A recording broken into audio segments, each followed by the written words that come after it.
tight end in the June. He'll get ahead of steam, and he will make his way into Hornet territory, and he's gone. Touchdown for the score. Good evening and welcome to the historic Tomato Bowl for tonight's game between the Athens Hornets and your Jacksonville Fighting Indians. Thank you for joining us tonight on JISD Live. I'm Ryan Travis alongside Matt Montgomery and Todd Travis. Welcome to our countdown to kickoff. We'll be joined shortly by JHS Principal Jody Alderetti. And Matt, Jacksonville has another week of practice under their belt after the loss last Friday. What can we expect to see from them tonight? Well, last week was disappointing. I don't think that Henderson, all credit to them, they have a good football team. I just don't think they're 42-7 better than Jacksonville. Jacksonville just shot themselves in the foot, no doubt about it. And going to practice this week, the kids had a great attitude. They know the things that they did wrong. When you consider that Jacksonville had first down and goal at the foot line, no points. Then with about a minute and a half to go in the first half, they had it first and goal at the 5, no points. They had 8 pre-snap penalties. And so those were the negative things that pretty much took them out of the game. On the positive side, they still ran the ball decently. Henderson had the best defense that Jacksonville has seen so far. And Trent Clater had his best game. 8 out of 17 for 140 yards, and he threw a touchdown pass. And he just continues to get more and more comfortable. Defensively, Jacks won the turnover battle. Fighting Indians had 3 turnovers to Henderson having 2. So that's a positive. Fighting Indians now -3 after 3 ball games in turnovers. So, I mean, it's just one of those games that just things just didn't happen right. You can count it down about 5 or 6 plays, and it just ended up being a mess. But hopefully they can get that stuff cleaned up tonight. Yeah, I think penalties is going to be – I mean, we saw a lot of penalties against Brownsboro. We saw a lot of penalties last week, and those were in, really crucial situations where you needed to either get a first down or go in and score. So hopefully they've been able to clean that up some this week, and maybe we'll see a little bit of a different approach for Jacksonville tonight. And you mentioned Trent Clater. I think Trent did have a really great game last week, the best one that he's had so far since he's been the varsity starter.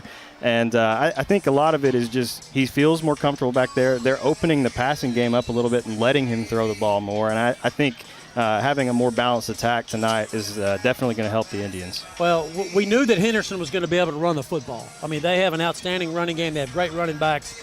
We knew that was going to happen. It's just Jacksonville's offense just made too many mistakes to counter Henderson. Like I said, I just don't think it was a 42-7 difference between those teams. I think it was much closer than that. Not making excuses because Henderson has a really good football team. I think they will go in the play. They'll be in the playoffs out of that 4A district, in my opinion. Athens, they played Henderson in week 1, and that was a 10-point win by Henderson, 45-35 over Athens. So there's your commonality right there.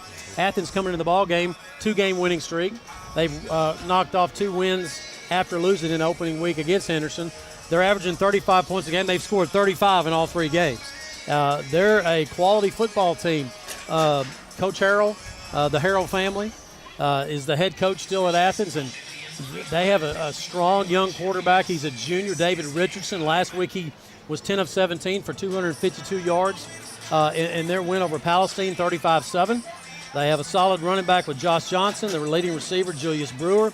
I mean, they can put some points on the board. But again, we've talked about this every week, guys.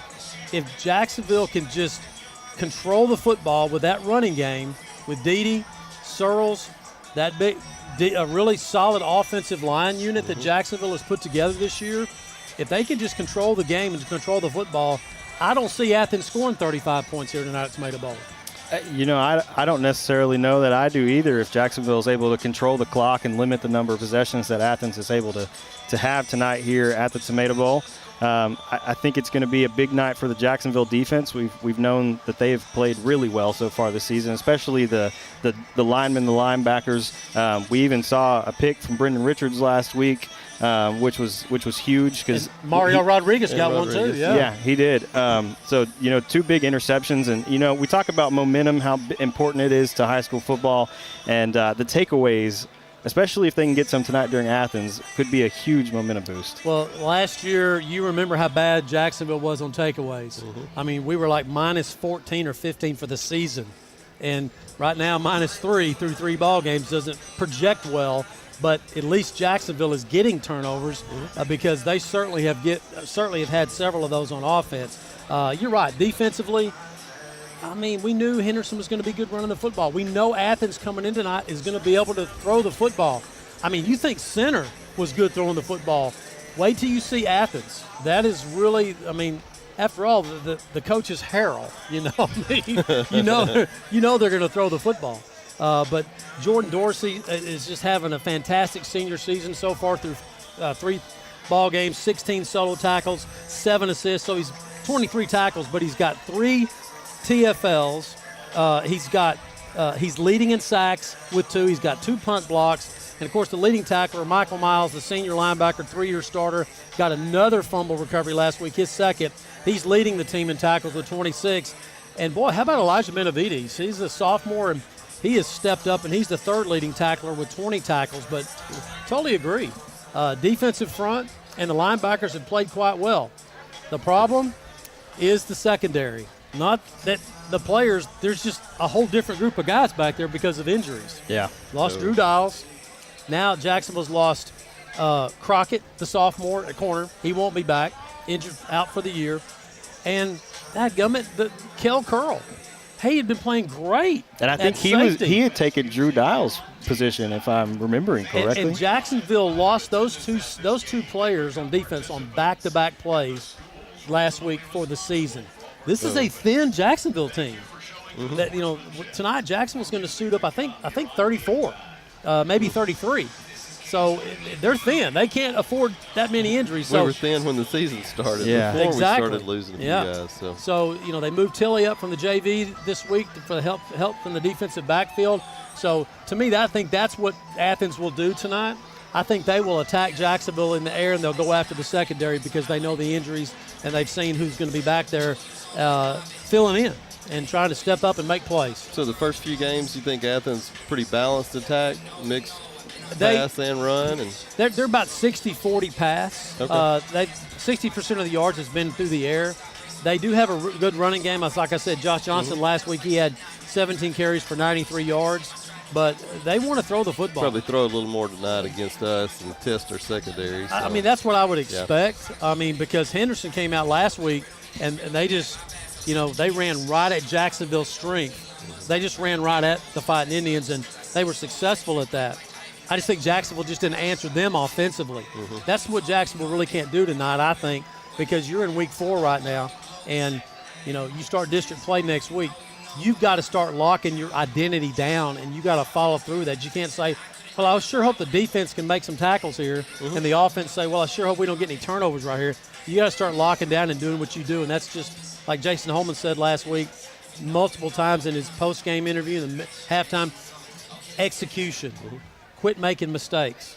But isn't that what football's all about? That's a large part of football is just execution. That's right. The team that usually has the least penalties and the least turnovers, I mean, they ultimately usually win the ball game. I'm sure there's some rare cases in there, but typically if you control the football, don't give extra possessions to your opponents, and can limit the negative yardage that you're getting, I mean, you've got a much higher percentage chance to win the game than the other way. And Jacksonville coming into the ballgame offensively, I don't want to make it sound like they just haven't done anything this year. They're averaging 269 yards of total offense a game. I mean, they had a couple of weeks there where it was over 300. Last week they were a little down. Didi Mars is still averaging about 6 yards a carry. Randy Searles is averaging 7 yards a carry. But 82% of Jacksonville's total offense in the first 3 games on the ground. On the ground, yep. Totally different than the last few years. So if I'm Athens, what does that tell you? Stack the box. You load the box, and you make Jacksonville put their sophomore quarterback. Throw the ball. Yep. And I trust Trent. He's getting better. He's starting to really settle down. He's such a cool kid back there. The speed of the game, he's just having to adjust to. Oh, yeah. Yeah, I do want to go ahead and get our Spotlight Player of the Game in there. And this week's Spotlight Player of the Game is Elijah Harris. He's a hard hitter. He's been really strong on the Jacksonville defense so far. And we also saw him get some reps at running back last week against Henderson. So, I mean, we may see some more of Elijah this week in the backfield. He's a hard-nosed runner, is Elijah. The problem is, for Elijah, is that, number one, They need him on defense. Yeah. All right. He's got to play on defense. Number two, he's got Randy Searles and Didi Morris back there. Mm-hmm. Those are two guys that you really want to carry the load. But if you watch Elijah run, he's got that Isaiah Pacheco types, just attacks you. He's going to attack. He runs hard. He runs angry, like he's mad when he runs. So whether we see him tonight, we'll see. But he may get some carries. But Spotlight Player of the Week, not a better one than Elijah.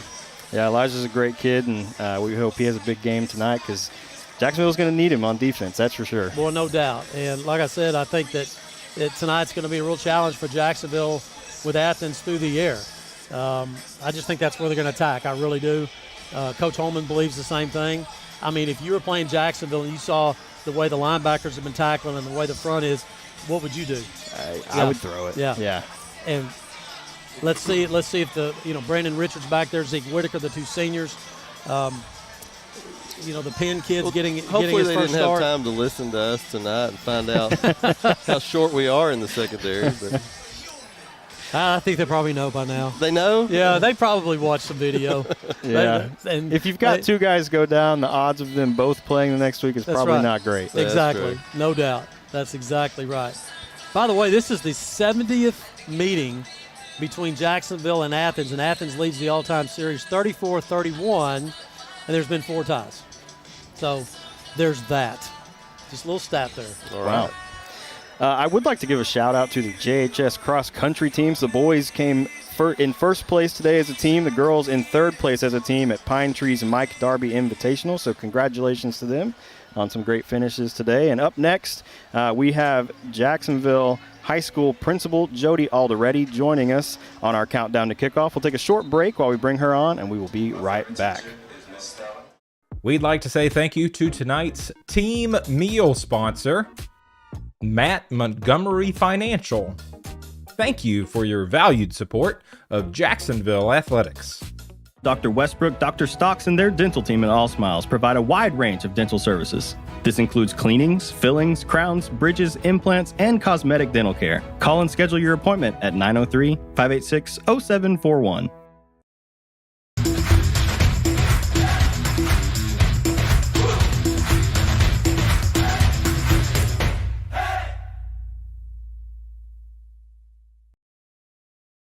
Since 1953, Hubert Glass Oil has been servicing the Texas market with the finest quality fuels and lubricants. Each batch is crafted with precision and quality tested by our in-house lab. Whether you're on the road, on the farm, or on the job, we have the right product for your needs. The honey barbecue chicken strip sandwich is delicious. It's got that barbecue flavor, the cheese melts on top with that Texas toast. You look at it, your mouth starts watering. It's my go-to sandwich. The honey barbecue chicken strip sandwich, that's my all-time favorite. I'm Matt Montgomery. For over 40 years, my business has helped people manage their money and organize their financial life. I'm a registered investment advisor with the state of Texas and chartered financial consultant. Whether you need portfolio management or comprehensive financial planning, I can help you. Call me for a free consultation. Welcome back to our countdown to kickoff. We're now joined by Jacksonville High School Principal Jody Alderetti. Jody, thank you for joining us tonight. Thank you for having me. It's a pleasure to be here with you guys.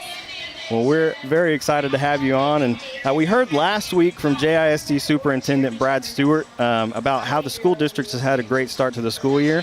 How has the first month of the new school year been for you? Well, it's definitely been fast and furious, but it's been great. I think that we've had a great start. Such a great group of kids at Jacksonville High School, and they're learning a lot, and we're having a good time. Well, that's great to hear.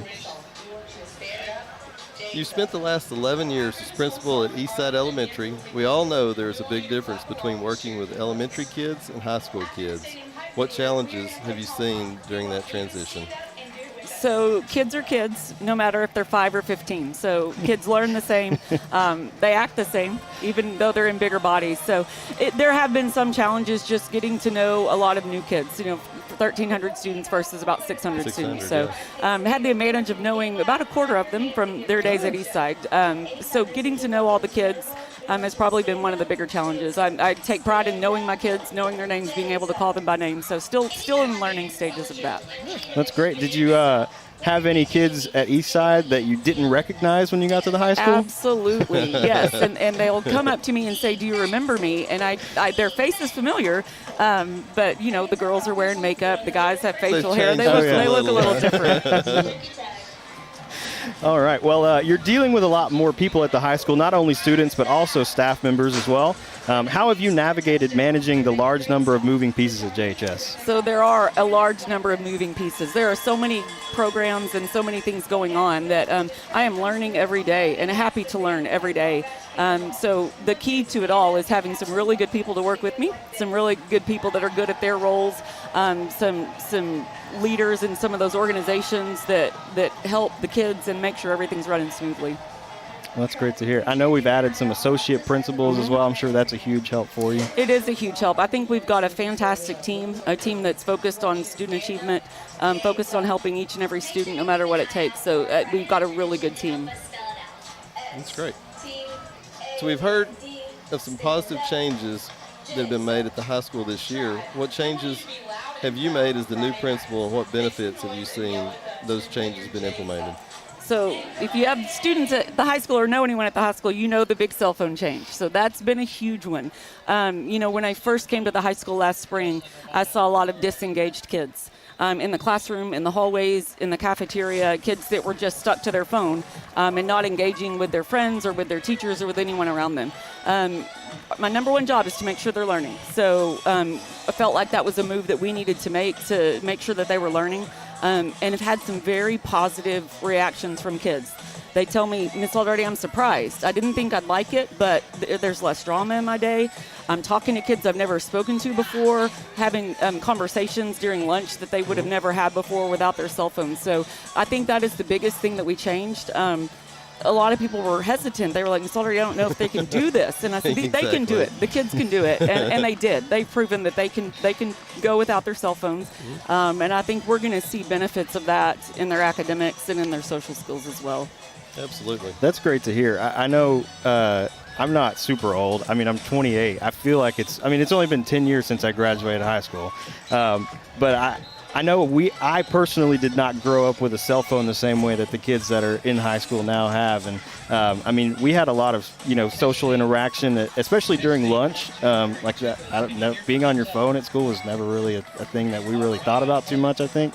So it's really good to hear that, they're interacting more. And there's been a really positive reaction from the students as well. Yeah, there are student tables that will bring card games or board games, and they sit and play games together at lunch. And I think that's a pastime that has really gone away in the last several years. And cell phones have their time and a place. I mean, they can be used as a learning tool, but we are fortunately one-to-one. We have computers. We have computers for every single student in every single class, so they're able to utilize those. That's great. I think that's yours next, isn't it? Is it? So there's a lot of activities happening right now outside of just football. So tell us about some upcoming activities at the high school and how the community can come and support the high school students. Yeah, so many things happening. Just left the volleyball game. Our varsity girls won a district match just this afternoon. So they're right in the middle of district play. Cross-country teams did great this morning. I think boys got first in the Pine Tree Invitational, and girls got third place as a team. We've got academic UIL kicking up. I think our speech and debate kids had their first tournament last weekend and did very, very well. Our theater kids have started their after-school practices. We've got homecoming week next week, so homecoming week is huge. Yeah. We want to invite everyone in the community to come out to the downtown pep rally. It'll be next Thursday at 7 p.m., just right out in front of the Tomato Bowl. So many great things happening. There's something to celebrate almost every single day. Best kids in the state of Texas at Jacksonville High School, and they are so talented in so many different ways, and we try to recognize them all because they are working hard and doing great things. Well, that's great to hear. I know we try to highlight as much as we can on JISD Live, but there's a lot more that goes on besides just sports. I was involved in academic UIL when I was in high school. I had a bunch of friends that were in theater and stuff like that. And, some of that, even when I was in high school, I didn't even know that it was happening. That someone would be like, "Hey, we're going to go to the play tonight." And I was like, there's a play tonight? It's good to, have some notice of letting the community know, like, hey, this is happening, come out and support and try to get as many people involved as you can. Yeah, and the community may know this, but we have kids running these cameras for the live stream. Part of our AV tech department that Mr. Traylor teaches, he's got kids up here helping out. There are so many opportunities for kids, and they always step up and do a fantastic job. Well, that's really good. Do you have anything else you'd like to ask? Not that I can think of. Do you have anything else you want to add? No, I just appreciate you having me. What a great community that we live in. So how lucky am I to get to be the principal of Jacksonville High School. Don't take it for granted a single day. So I'm excited to watch the game tonight, excited for homecoming week next week. There's going to be so much fun things going on. Awesome. Well, Jody, thank you for joining us tonight as part of our countdown to kickoff. We're glad you could share some insight into how things are going on at the high school, and we wish you the best of luck on the rest of the school year. Thank you so much. Thank you. All right, now let's send it over to hear from head coach Jason Holman on this week's Inside the Huddle, brought to you by All Smiles Dentistry. Dr. Westbrook, Dr. Stocks, and their dental team at All Smiles provide a wide range of dental services. This includes cleanings, fillings, crowns, bridges, implants, and cosmetic dental care. Call and schedule your appointment at 903-586-0741.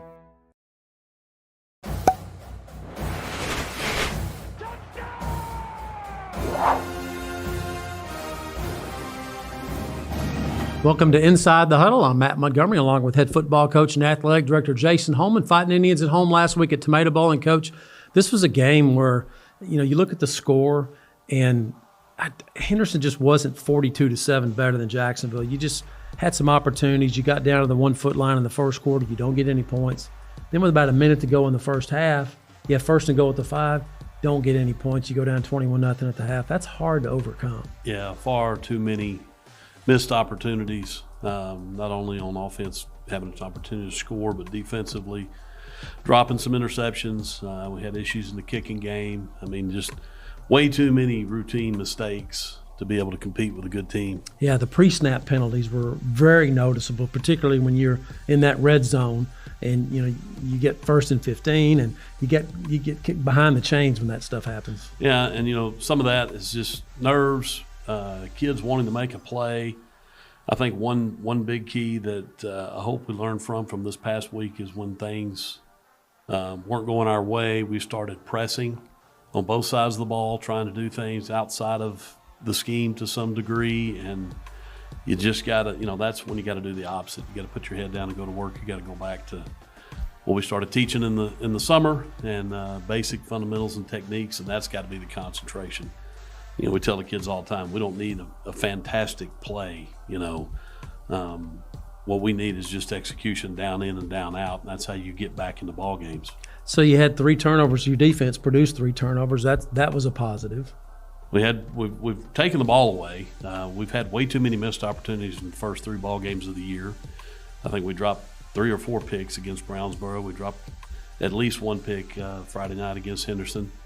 We could be far ahead in that category if we'd taken advantage of at least half of the opportunities that we've had. And, that just comes with confidence. You got to have confidence in your ability. And, it's just like the interception that Brendan dropped. I mean, he's just got to go up. He's a receiver. You just got to go up and make a play right there. And, they scored on the very next play after that. So those are huge swings in a ball game. And, we talked about it Saturday and yesterday before practice.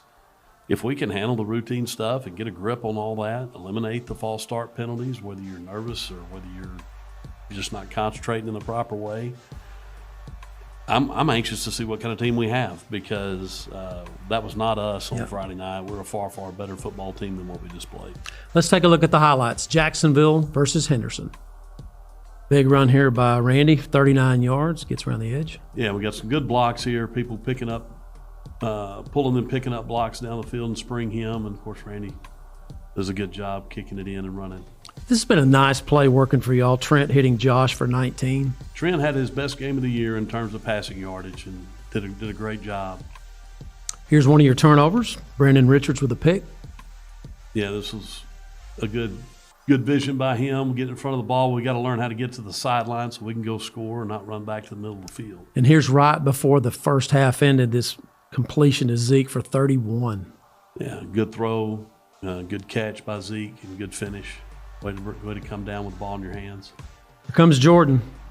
TFL 3 yards right here. Boom. Yeah, Jordan's done this throughout the year. We needed more of it Friday night, but did a great job for us there. Another interception here by the junior, Mario Rodriguez. That's good by Mario. He's learning. You know, Brownsboro did some things where we could have made some picks had he been in proper position, and right there he did it right. Another great throw here by Trent to Dante for 51. Yeah, we put a little fake on him and then sprung him deep, and Dante does a good job of grabbing it and bringing it down. Then here's the touchdown to Zeke from 34. First touchdown pass for Trent Clater, so we're very proud of him for that. He's getting better every week and gaining confidence. Here's a big hit by Elijah Benavides. This was our dark chiropractic bone crusher hit of the game. Yeah, big hit by him. You know, early on he was taking some paths that weren't conducive to what they were doing and overrunning the football. Right there he figured it out, how to get downhill and hit it. So, Coach, injuries. I mean, you hadn't lost another couple players this week. Tough. I know you guys are we call it choreographing the sidelines, just trying to make sure you got bodies ready to go in and next man up. Yeah, you know, very unfortunate injury with Kel Curl went down with what we think is an ACL. We haven't gotten full confirmation on that yet. And, you know, bless his heart, he's already had 2 on the other knee. This was the other leg. Yeah. And then, of course, C.J. Crockett had been playing well, you know, gets kind of slung and then kicked on the backside simultaneously and sustained an injury that doesn't require surgery or anything like that. It's just recovery time till the point where he gets to feeling better. But, yeah, I mean, you know, we're not built, obviously, to withstand a whole lot of those. Yeah. But, you know, it's why you practice. Next guy's up. Going to have to start some new people. And, you know, they got to step in and fill a role. Coach, your players of the game. So players of the game, we had offensively had Trent Clater, best outing in terms of passing yardage. He was 7-14 for 141 yards and a touchdown, gaining more confidence every week and figuring out how to get the ball out of his hand. Mario Rodriguez, who although he didn't lead us in tackles, did some good things on the edge and had that key interception, had a big hit on the quarterback, was the defensive player of the week. And then Casey Cardenas, I mean, he saved us tremendously on one punt that went over, snap that went over the head, picks it up and gets it off and gets the punt down. And he just continues to get better and better every single week. Absolutely. Well, Coach, it's Athens. We're in the same district for a couple of years, got them now as a non-district opponent at Tomato Bowl Friday night. You know, Athens is a good football team. Zach Harrell's still the coach, not a new system. They're 2-1. Common opponents, they beat Palestine last week 35-7, a team you scrimmaged in Palestine. Henderson beat them, I think, the first game by, 12, 14. Yeah, in a shootout. Yeah, kind of a shootout. So this is an Athens team that can put points on the board. Their quarterback from last year, sophomore Richardson, he's back, and he was tough on that zone read last year running the football. So talk a little bit about Athens and what you're expecting. Yeah, and, you know, I mean, we played them. This will be the third year going, same system that they've had. So, you know, there's no surprises per se. I mean, they can do something different. But per se with what they do, we know what we have to do to be successful in stopping them. And they can do something different. But per se with what they do, we know what we have to do to be successful in stopping them. Defensively, I think they lost a couple players from last year. They were really good defensively, I thought, last year. They're good again, but I don't think they're quite the caliber of what they were. We got to challenge them, you know, and of course, you know, we're geared for the run primarily, and we've got to be able to fit them up and block them and move the line of scrimmage. And I think we can do that. If our concentration is there, we had a good, hard physical practice yesterday, and the concentration was a lot better than it was on Friday night.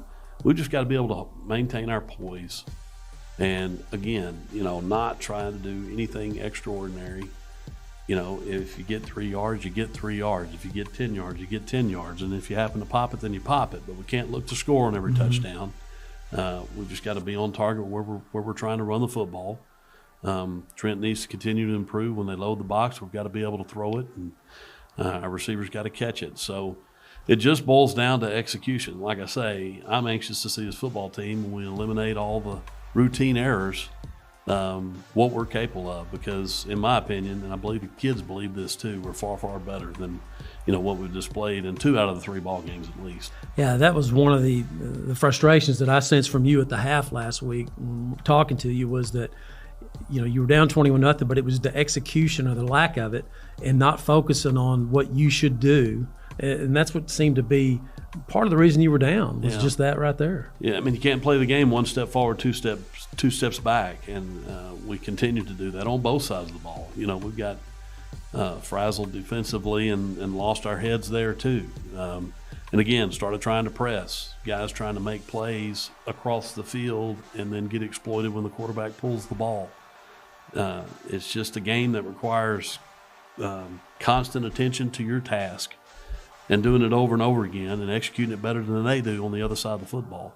I mean, I think I know the answer to this question, but what are the keys to the game for your team to get the win? Yeah, eliminate the silly. Yeah, let's just go out and compete. And, let's put ourselves in a position to be in a ball game with a quality opponent, and let's find out who we are. We scheduled these teams because we had them in the old district that we were in for Division I, and we had to beat those guys to be able to get into the playoffs. So, to me, we've got to be able to beat these guys and go out and have a good football game. Obviously, we're starting district next week, and we need some positive motivation, some positive energy to go into the first game of district play. And I think this game is key for us. We've got to, we've done it now 3 times. We're young, but our young kids have been exposed 3 times. So it's time to start putting everything together and start redirecting our focus on exactly what we're doing, play in and play out. You mentioned having a great practice on Monday. Talk about the mood of the team and what you're seeing out of these guys right now at 1 and 2 going into week 4. Well, they were upset after Friday night. They know. And I've constantly made a point to tell these guys, y'all have earned the right to be successful. Now you have to go take it. You have to understand how that gets done. And we're still learning in that capacity on how to be successful. But I think the overall mood is that we know we're better than what we displayed, and it was a big disappointment, especially being our home opener. And I think the tension on the little mistakes. We did some things yesterday. If they had a false start, we blew the whistle, and they had some push-ups to do. And it's whatever we can do to remind them this is key to our success. We cannot have these type of penalties going forward, and from a defensive perspective, being in position and not trying to do the extraordinary. Jacksonville and Athens coming up. Kickoff at 7:30 for Inside the Huddle. I'm Matt Montgomery. He's Jason Holman. Back to you, Ryan.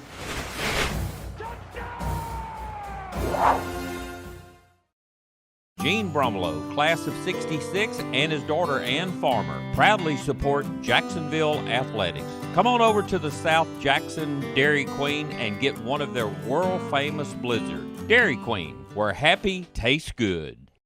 Tonight's game statistics are sponsored by Randy Gorham, CPA.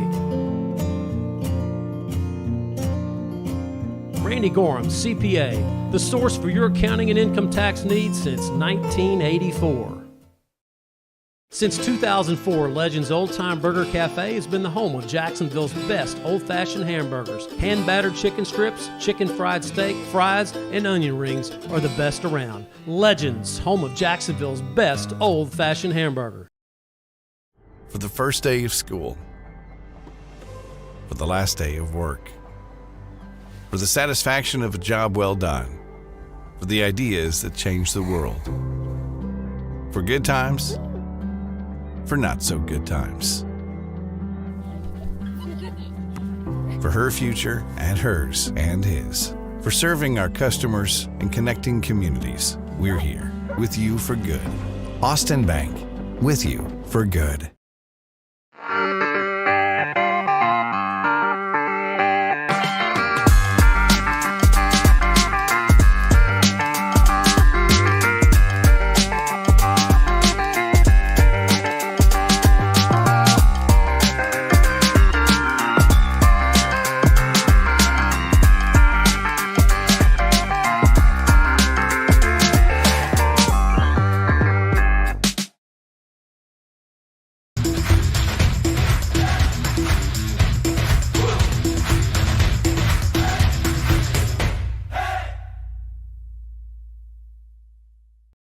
Dr. Darwin Dar and his staff at Dar Chiropractic specialize in family chiropractic care, exercise rehab, digital x-rays, nutrition and weight loss programs, decompression, and chiropractic wellness care. Located down the street from the Tomato Bowl, Dar Chiropractic. They can help you feel better. Our one-of-a-kind mushroom Swiss burger is back. And now it's an all-time favorite. You're going to love this burger. That au jus sauce on top. The creamy au jus sauce. Every bite's perfect. It's not just a mushroom Swiss burger, it's a Whataburger mushroom Swiss burger.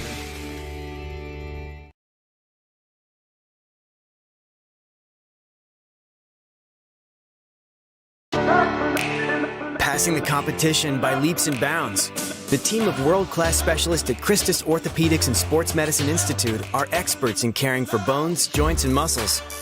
In addition to treatment, they also provide special programs designed to keep you in optimal shape and improve athletic performance. So whether you're a student athlete or a weekend warrior, they'll keep you at the top of your game. Christus Orthopedics and Sports Medicine Institute, taking orthopedic care a step further. We'd like to say thank you to tonight's team meal sponsor, Matt Montgomery Financial. Thank you for your valued support of Jacksonville Athletics. Welcome back to the historic Tomato Bowl. The Little Indians making their way out of the tunnel. It's a sprint. I think this is West Side Elementary tonight. Awesome. We got some fast kids at Westside, I guess. Yeah. Got their 100-yard dash out of the way. We could use some of that speed tonight. as many injuries as Jacksonville's had, we may need some of those elementary students. They can scoot. That's fun to see. I'm sure that they really enjoy getting to do that. Oh, they do, and it's really they really changed it up this year. And instead of signing up and doing them every ball game, they're going by each campus. So I think next week it'll be intermediate school, and then East Side will come in, I think, a couple of weeks after that, just making sure they get all the campuses covered. And they're just having more participation in that. It's just great for the kids. The parents love to see it. The grandparents really love to see it. So it's a pretty cool deal. I mean, I think it's a really cool deal. Yeah. I wish we could have done that when I was little. I don't remember doing anything like that I'm aware of. At that age, running in Tomato Bowl like that, oh, wow. Oh, yeah. That would have been a thrill. And it'd be something that they're going to remember for a while, too. Yeah. So pretty darn cool.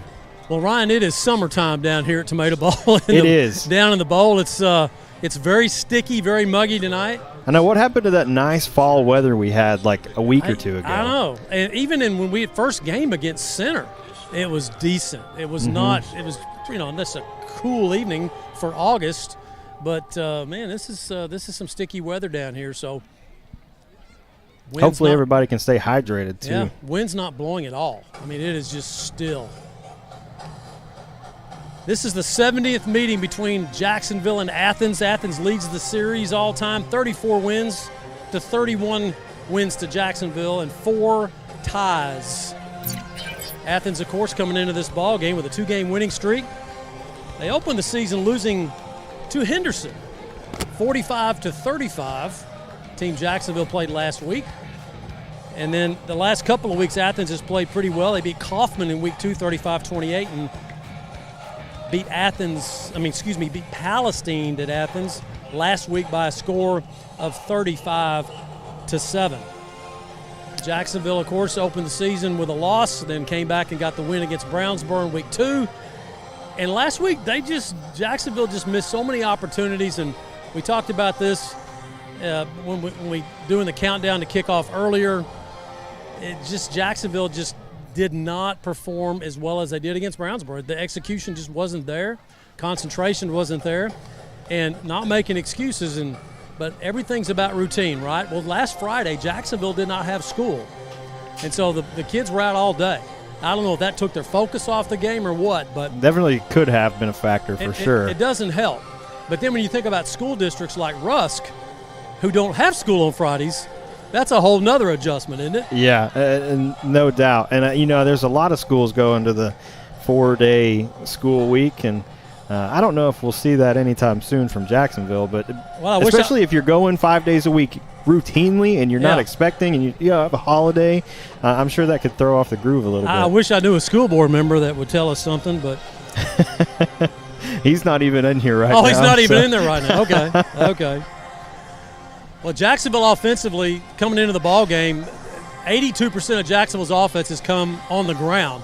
Although Trent Clater had his best game last week, 7 out of 14, 141 yards and a touchdown. Check that. I got the wrong stats. 8 of 19 for 171, and so he had a better game than I'm giving you there. Getting more comfortable, getting more confident, and well, like we talked about earlier, I think Athens is going to come out and they're going to make sure Jacksonville tries to throw the football. I think they're going to load the box. Of course, Dede Marr is coming into the ballgame, the senior, averaging 6 yards a carry, 58 carries for 365 yards in the first 3 games and 3 touchdowns. The sophomore, Randy Searles, 33 carries, 240 yards, 2 scores. Randy averaging 7.3 yards per carry. And this Jacksonville offensive line just last week just had a bit of an off game. Had some pre-snap penalties. 8 of them is what I counted.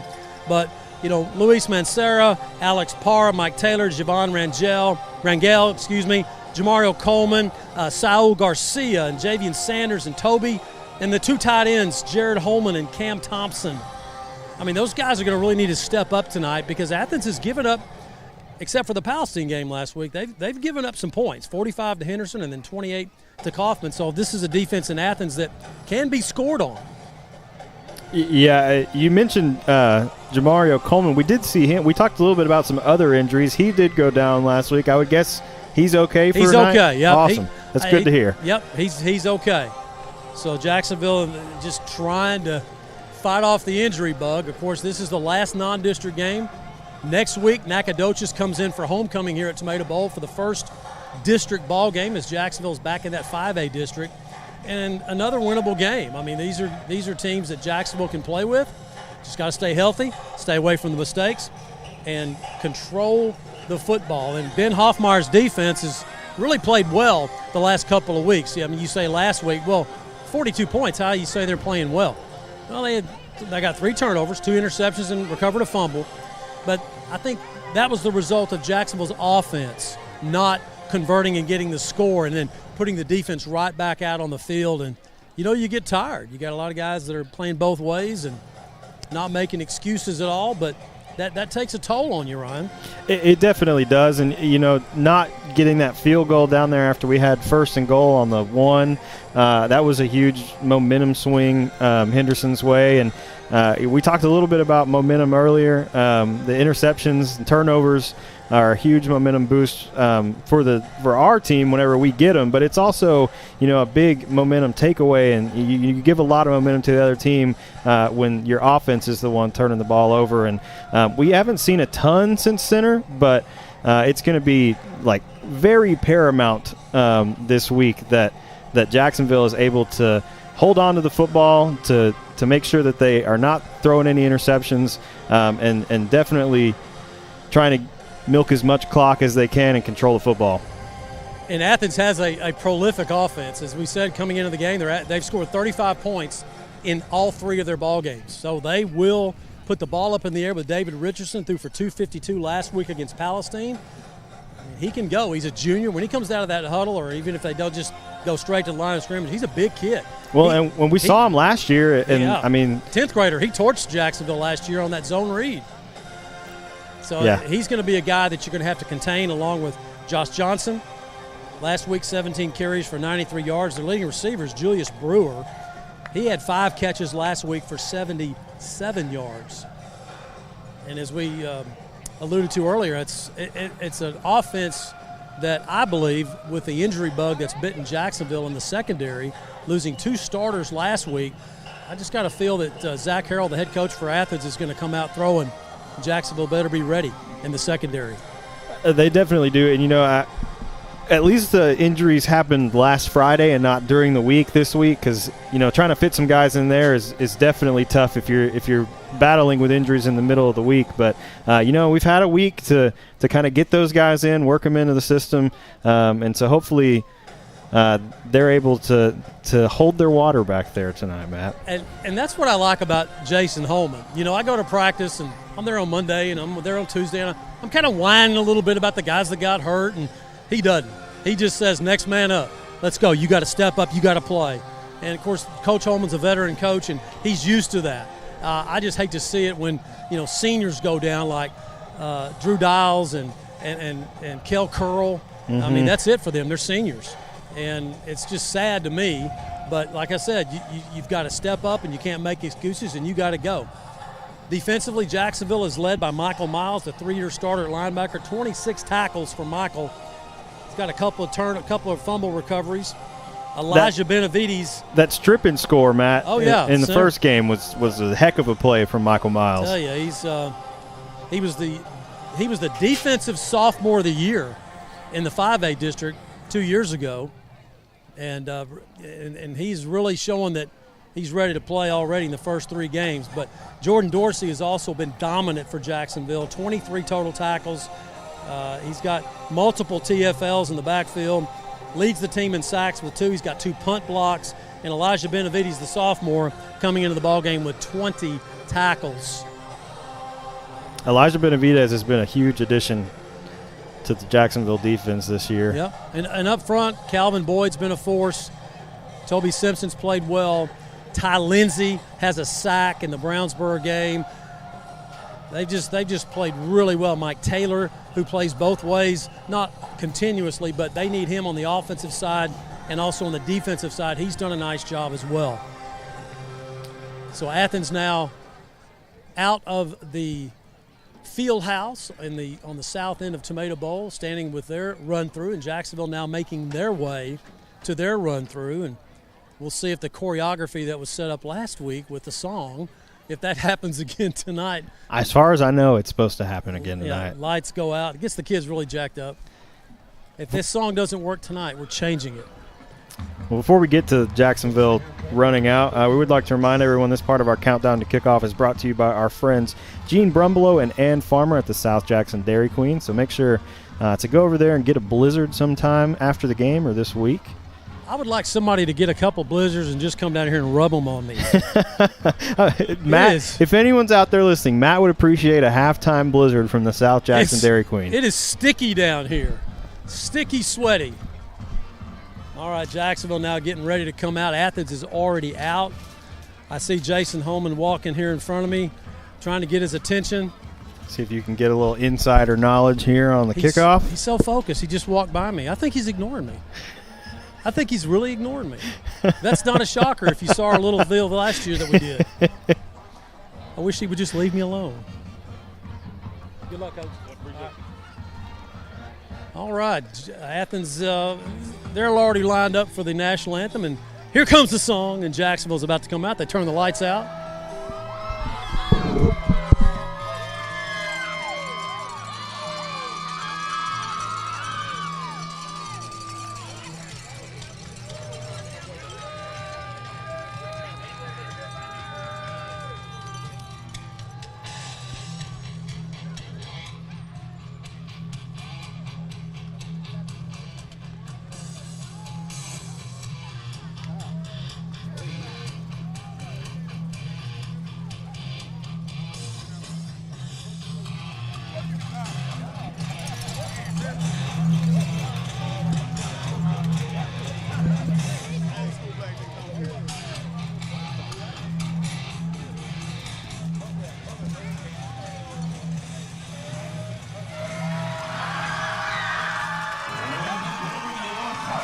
And here comes the tribe. Jacksonville making their way out.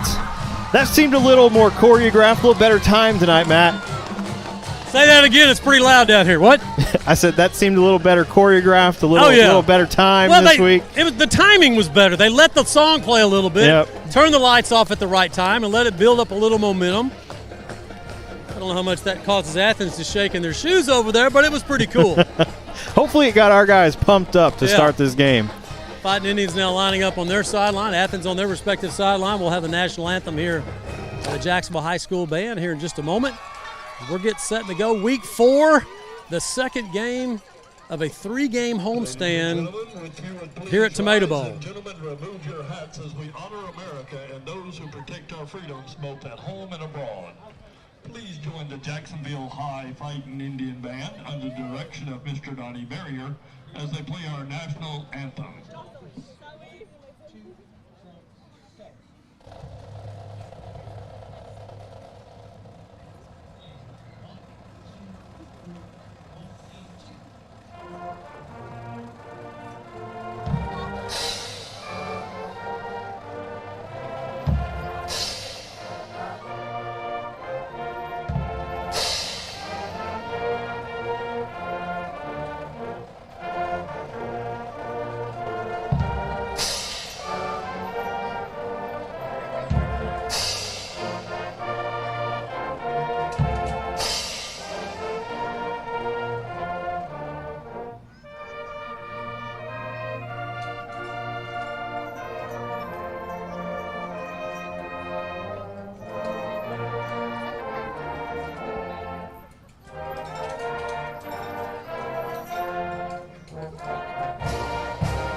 Jacksonville High School Band with the national anthem here at Tomato Bowl.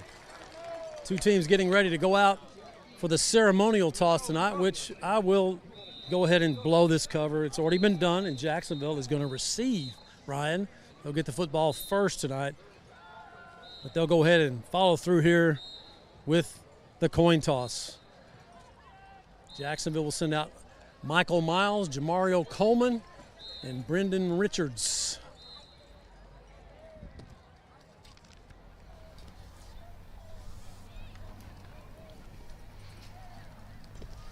Captains for tonight's ball game for the Athens Hornets, number 2, David Richardson, number 8, Jaden Davis, number 11, Jace Warren, and number 16, Mason Shelton. For the Fighting Indians, we have number 30, Mike Miles, number 64, Jamario Coleman, and number 4, Brendan Richards. Athens has won the toss and will defer to the second half. Jacksonville will receive. So there you have it. Jacksonville will get the football. Fighting Indians will be going from left to right from the home side, going north to south. Athens will kick off. 32 Fighting Indians suited up tonight, Ryan, in week 4. Wow, that's some attrition there, but got to play. A little thin. Yep, pretty thin. Got to keep them healthy. So let's see if Jacksonville can set the tone here, running the football, passing when they need to. That'd be big. I mean, we saw Jacksonville the last 2 games defer to the second half, and the defense came out, and especially during that Brownsboro was a huge factor. So we'll see if the offense can get it going early here tonight. A touchdown on the first drive would be massive for the momentum. So the Fighting Indians will send their 4 quad guys back there. Dante Simmons and Randy Searles on one side, Didi Mares and Brendan Richards on the other side.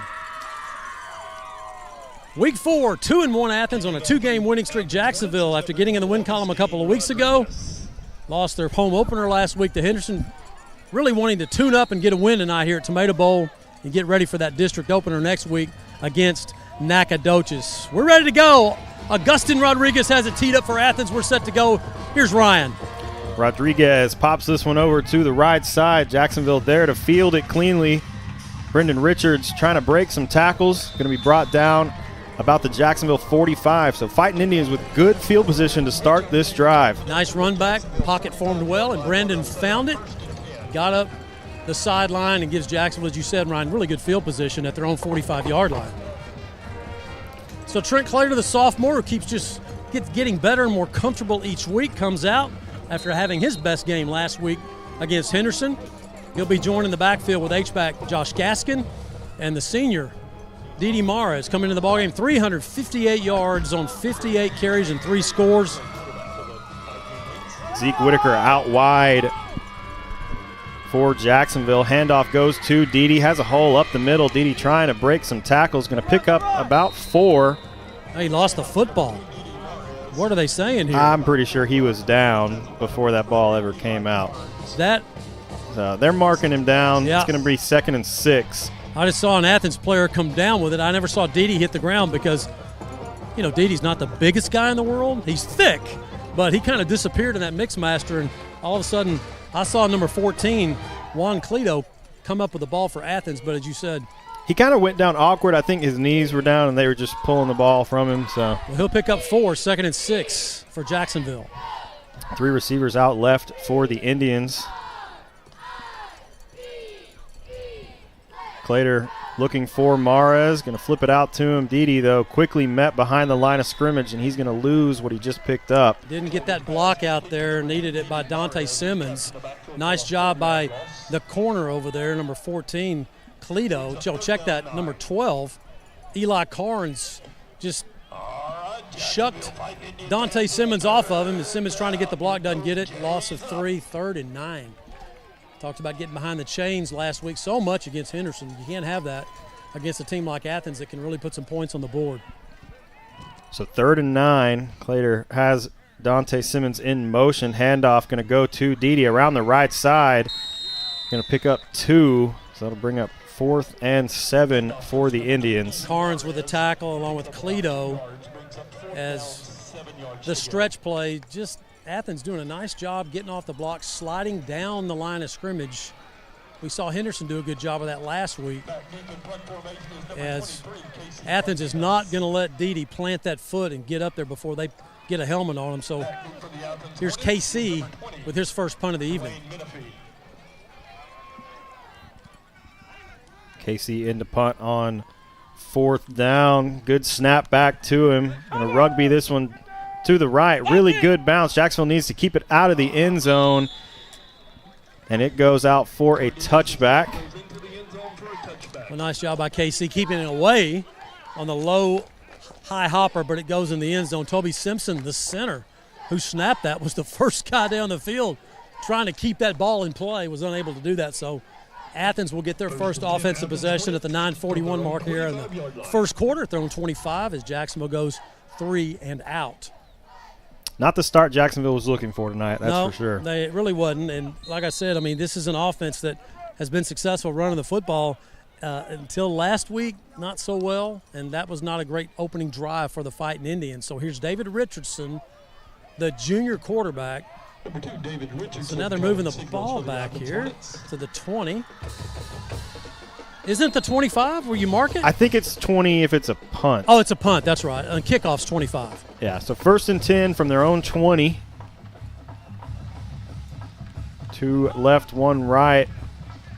Ball thrown to the far side. Michael Miles first there for the tackle for Jacksonville. Yeah, not a surprise right there as Brewer, the leading receiver for Athens, just takes the little hot route for 6. We'll call it 5, 2nd and 5. Not surprisingly, Athens putting the ball in the air in the first play. I expect some more of that. I would think so. Richardson, Jace Warren in the backfield with him.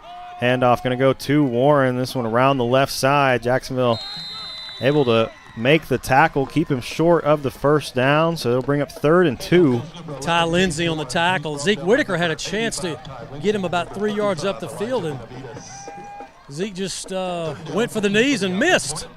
Ty Lindsey comes in with a tackle, so no gain. 3rd down, a long 3.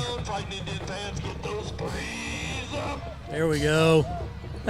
That was pretty good. That'll get you pumped up on defense. Hear the bell. I like that. Nice job, Lee Traylor. So Jacksonville defense with a 3rd and 2, needing to get a big stop here. Athens going to close the formation down.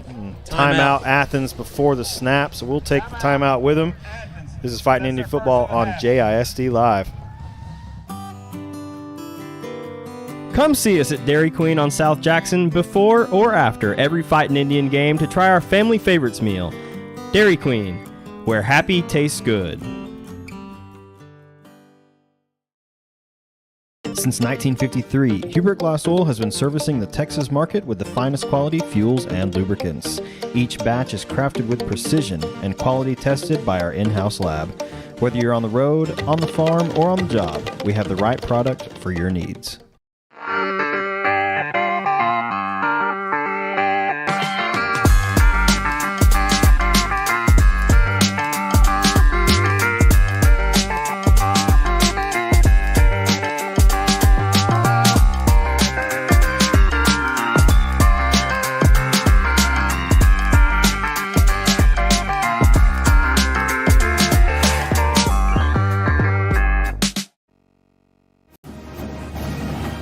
Welcome back to the historic Tomato Bowl, downtown Jacksonville. 8:16 left here in the first. 3rd and 2 for Athens on their first drive.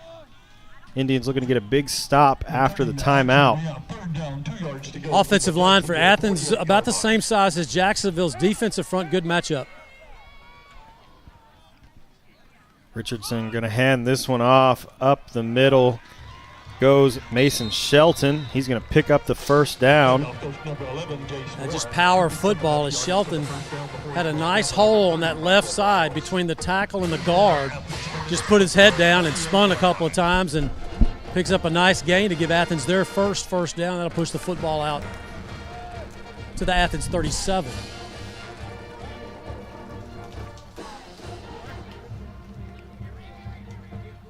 Richardson in the backfield with Shelton.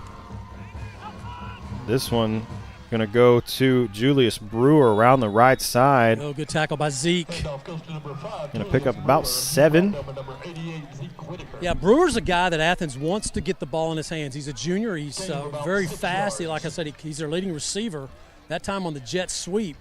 A great job by the safety for Jacksonville, the senior Zeke Whitaker coming up and wrestling him down, but not before Brewer does pick up about 7 yards. 2nd and 3. 2 receivers left, 1 right for Athens.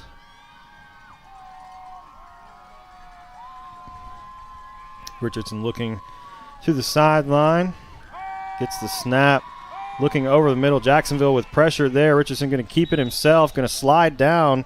Looked like he slid just short of the first down line. I'm not sure if they're going to give it to him or not. Well, great coverage by Samadrick Kincaid, the junior, as Richardson was looking for Emmanuel Moore on a slant, and Samadrick did a nice job stepping up in the route, not quite jumping it, but just causing Richardson, the quarterback, to think, I better not throw that. So 3rd down, another 3rd down conversion opportunity for Athens. They got their first one a moment ago. 3rd and 1. 3 receivers left, 1 right for the Hornets. Shelton still in the backfield with Richardson. Snap comes to Richardson, going to keep it himself up the middle, dives for the first down. Richardson picks it up. 2nd conversion for the Hornets as they continue to chew up this clock of this drive that started at their own 20-yard line. After Jacksonville went 3 and out, now they're all the way into Jacksonville territory at the Fighting Indian 49. They're at the Athens 49. Athens 49, excuse me. They're getting close to Fighting Indian there we territory. Go. Thank you. 1st and 10 for the Hornets. 3 receivers left, 1 right. Jace Warren in the backfield now with Richardson. Richardson looking to the near sideline, overthrows his man. That pass intended for Emmanuel Moore, incomplete. So 2nd and 10. Yeah, just sailed it, but a great coverage by Mario Rodriguez, the linebacker, getting over there quickly. Mario had his first varsity interception last week against Henderson. And even if Moore would have caught that football, I don't think he would have got very far if Mario was able to make the tackle. He was right there, and the ball just sailed on Richardson. 2nd down, 10 now for Athens. No score, under 6 minutes to go in this first quarter. Athens' first possession. Jacksonville went 3 and out on their opening possession. 2nd and 10. 2 backs with Richardson. Handoff going to go to Brewer around the right side. Still on his feet. Finally pushed out of bounds by Dorsey, but I think he picked up the first down. Yeah, just got to make those tackles. Brendan Richards had the first shot at him and just didn't wrap up. And Brewer showing some speed around that edge. He's hurt Jacksonville for 8 yards a moment ago on that stretch, and that time gets some more and picks up another Athens first down. I believe that's to the Jacksonville 40-yard line.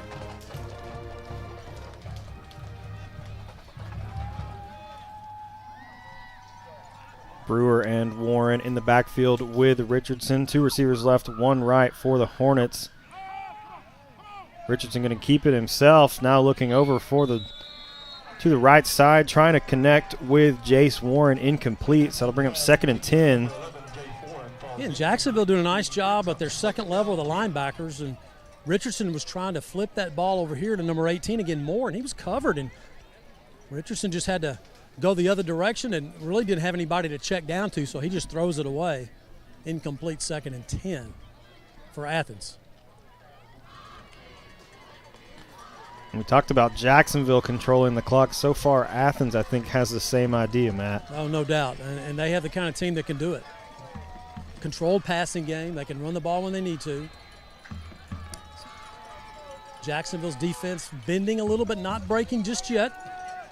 Richardson looking over the middle, has his man. That one complete to Moore. Good tackle there from Samadric Kincaid, but a big first down for Athens. Yeah, just a good route by Moore going down the field and finding that soft spot, pushes the corner back and just comes right underneath the two safeties, and Richardson throws a strike to him for another Athens first down, and now Athens is going to NASCAR it here. Richardson quickly gets the snap, pass complete to Cody Carter, pushed out of bounds. About the Jacksonville 15. Michael Miles slowed him down about the line of scrimmage. It would have been no gain, but just couldn't wrap him up, and he'll scoot out for about a 5-yard gain. 2nd and 5 for Athens. It's been quite a drive for the Hornets. A drive that started at their 20 now down to the Jacksonville 15-yard line, 2nd and 5. I think they're over 5 minutes here on this drive too, Matt. So we'll see Warren in the backfield with Richardson, 2 receivers each way for Athens. Richardson looking to his right, finds his man, pass complete, and in for the score. So touchdown Athens. I believe that was Drayvon Russell. Drayvon Russell with just a little seam route, goes right up the hash marks, turns around about the 5-yard line, and Richardson drills it to him. And then Russell has the strength just to force his way into the end zone. 3 Indian tacklers just couldn't get him down. And now Athens up 6-0. Here's Rodriguez to try to make it 7-0 Athens. Rodriguez in for the extra point, brought to you by our friends at Neighbors Coffee, and this one is up and good. So Athens up 7-0 after their first drive. 4:32 left here in the fourth.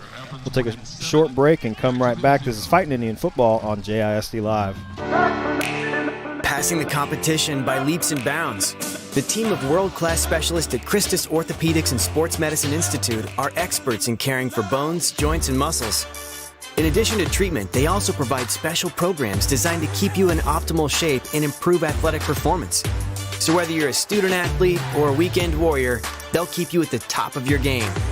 Christus Orthopedics and Sports Medicine Institute, taking orthopedic care a step further. Dr. Darwin Dar and his staff at Dar Chiropractic specialize in family chiropractic care, exercise rehab, digital x-rays, nutrition and weight loss programs, decompression, and chiropractic wellness care. Located down the street from the Tomato Bowl, Dar Chiropractic. They can help you feel better. Welcome back to the historic Tomato Bowl. Athens taking a 7-0 lead over Jacksonville after their first drive. Pretty efficient drive as well, Matt. Yep, 80 yards is an impressive drive. Jacksonville has been strong up against the run most of the year, and I think they gave Athens a few little issues there running the ball, but the passing game started to open up a little for Athens after the first 30 or 40 yards of the drive. Jacksonville doing a nice job, but the last 20, 25 yards of the drive, Jacksonville was giving up the pass and then not making good tackles. Can't do that. 7-0 Athens, and here's the kickoff. Rodriguez pops this one up to the right side once again. Richards there to field it for Jacksonville. Going to be tackled out of bounds about the Jacksonville 36. Julius Brewer with the tackle for Athens. That guy's everywhere. That's the receiver that's had some nice carries, a couple of catches. So now let's see if Jacksonville offensively can get on track after going 3 and out. We'll see if Randy Searles gets his normal reps here as offensive coordinator Danny Ramsey has been alternating, and he will. Searles, the sophomore, Dede, the senior. So, again, decent field position, not as good as the first drive when Jacksonville started, but they'll start this one at their own 37. Searles in the backfield with Clater. 3 receivers right for the Indians. Searles gets the handoff, trying to get around the right side. Nothing really there for Randy Searles. I think he gets back to the line of scrimmage. And that was very fortunate that he did. The Indians' offensive line, they're just not holding their blocks. We talked about this last week, and they're just not. You can make contact, but if that guy just pushes you away and slides down the line of scrimmage, your running back has nowhere to go. So 2nd down 10 after no gain. Now 3 receivers left for the Indians. Here they come. Clater drops back, evades a tackle, gets past another one, going to keep it himself. Nice job. A great run by Trent Clater, going to pick up 9. Well, I'll tell you what I like, what Trent Clater. Actually, they may have given him a first down here, Matt. I really like the way that Trent, they did. That's an EAG Ford first down. I love the way that Clater stepped up in the pocket like a veteran, and he kept his eyes downfield. You notice he didn't just tuck the ball and run. He was still looking up the field when he got to the line of scrimmage, and then he takes off and gets the EAG Ford first down for Jacksonville. Really great scramble there from Trent Clater. This handoff going to go to Searles. Makes a man miss, but then brought down behind the line of scrimmage. Oh, nice play by Charles Livingston of Athens. He whiffed on Randy Searles the first time, and then when Searles kind of do-si-doed right there and made a cut to come back, Richardson gets up off the ground and makes the tackle. And so far, Athens has gotten into the backfield very quickly on this drive. Yeah, this is just a struggle so far for this Jacksonville offensive line, keeping Athens off of the running backs and quarterback Trent Clater. One receiver wide left. Clater going to hand this one off to Richards around the left side. Brendan with a lot of room to run, but brought down. Going to pick up about one. Actually, he's going to pick up about three or four there. Yeah. A.J. White with a tackle. Nice call there, but it's 3rd down and 9. Once again, Jacksonville, we saw this on the opening drive when they went 3 and out. Remember, it was 3rd and 9. Well, what are they looking at now again? 3rd and 9. So Cam Thompson checks in for Jacksonville at tight end. Remember, he's caught a couple of passes, one against Brownsboro, targeted last week. So 3rd down, 9 for Jacksonville. Clater gets the snap quickly, looks over for Simmons. That one incomplete. Oh, my. That's a pick 6. Thank goodness it was thrown a little high because Tilley of Athens, he was going to the house with that one. I'm telling you, that ball's thrown any lower, that's a touchdown for Athens. We saw that against Center.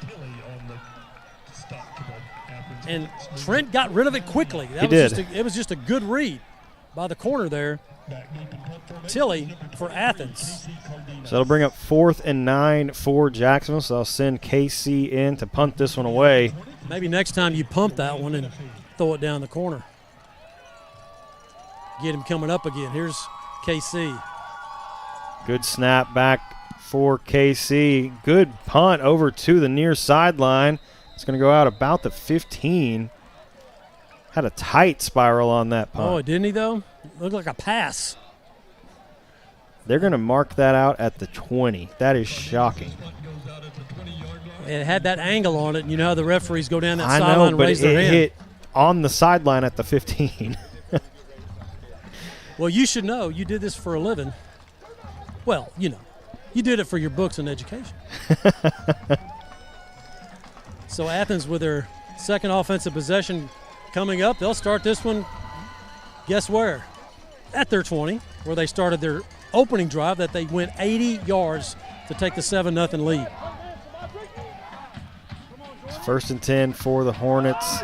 Handoff goes to Warren. Good pursuit, though, by Jacksonville. Going to bring him down about the line of scrimmage. Rodriguez, Benavidez, and Jordan Dorsey, of course, in on the tackle. No gain on the play, 2nd and 10. Pursuit tonight for Jacksonville. They got to pursue, and they got to tackle. I mean, last week, they didn't wrap up, didn't tackle well. This week, did a lot of work on that in practice. 3 receivers left, 1 right for the Hornets. Warren in the backfield with Richardson.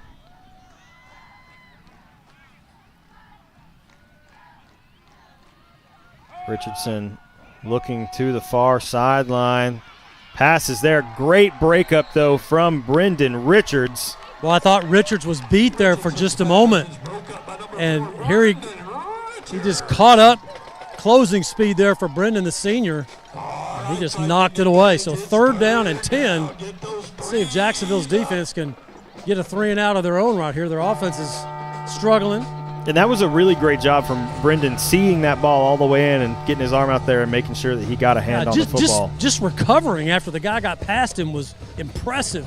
3rd and 10 now for Athens. Richardson screen dropping back, finds Warren. Lots of room here in the middle for Warren. Jacksonville needs to make the tackle. Man. And Jace Warren will pick up a 1st down. Again, just You got to tackle. I mean, the guy's a bowling ball. He's about 210 pounds, 5'8", 5'9", and he is just a pinball going through there and spinning, and you just got to get him down. You can't tackle that kid high. So Athens with the third down conversion, if memory serves me, their fourth third down conversion here in this first quarter as we go under 25 seconds. And Jacksonville's had them in third and long a couple times. Yeah. Richardson fakes the handoff, rolling to his right. Good pursuit from Jacksonville. That pass incomplete. Great job by Ty Lindsey getting pressure on Richardson. And as Richardson was releasing that football, here comes Lindsey wrapping him up at the ankles right there. Zeke Whitaker with the coverage, incomplete, 2nd and 10. You're right, Ryan. I mean, it isn't like Athens is just gashing Jacksonville every single play, running the ball or the passes. They have been in some 2nd and 3rd and long situations. Here's another one at 2nd and 10. Jacksonville just gives up that one play for 12, 13, 14 yards. They got to get a wrap on. Two backs in the backfield with Richardson. Kind of a bobbled exchange. Richardson comes down with it, keeps it, but Jacksonville with some good awareness, drop him for a loss of 1. Calvin Boyd with the tackle and Michael Miles. Richardson just bobbled the ball. It was a stretch play. When we come back in the second quarter, it's going to be 3rd and 11 for Athens as we switch ends. So at the end of 1, Athens leads Jacksonville 7-0. We'll step away for a short break while they swap ends. This is Fighting Indian Football on JISD Live.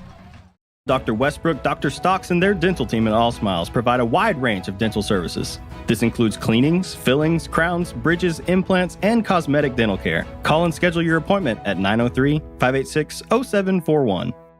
I'm Matt Montgomery. For over 40 years, my business has helped people manage their money and organize their financial life. I'm a registered investment advisor with the state of Texas and chartered financial consultant. Whether you need portfolio management or comprehensive financial planning, I can help you. Call me for a free consultation. Since 2004, Legends Old Time Burger Cafe has been the home of Jacksonville's best old-fashioned hamburgers. Hand-battered chicken strips, chicken fried steak, fries, and onion rings are the best around. Legends, home of Jacksonville's best old-fashioned hamburger.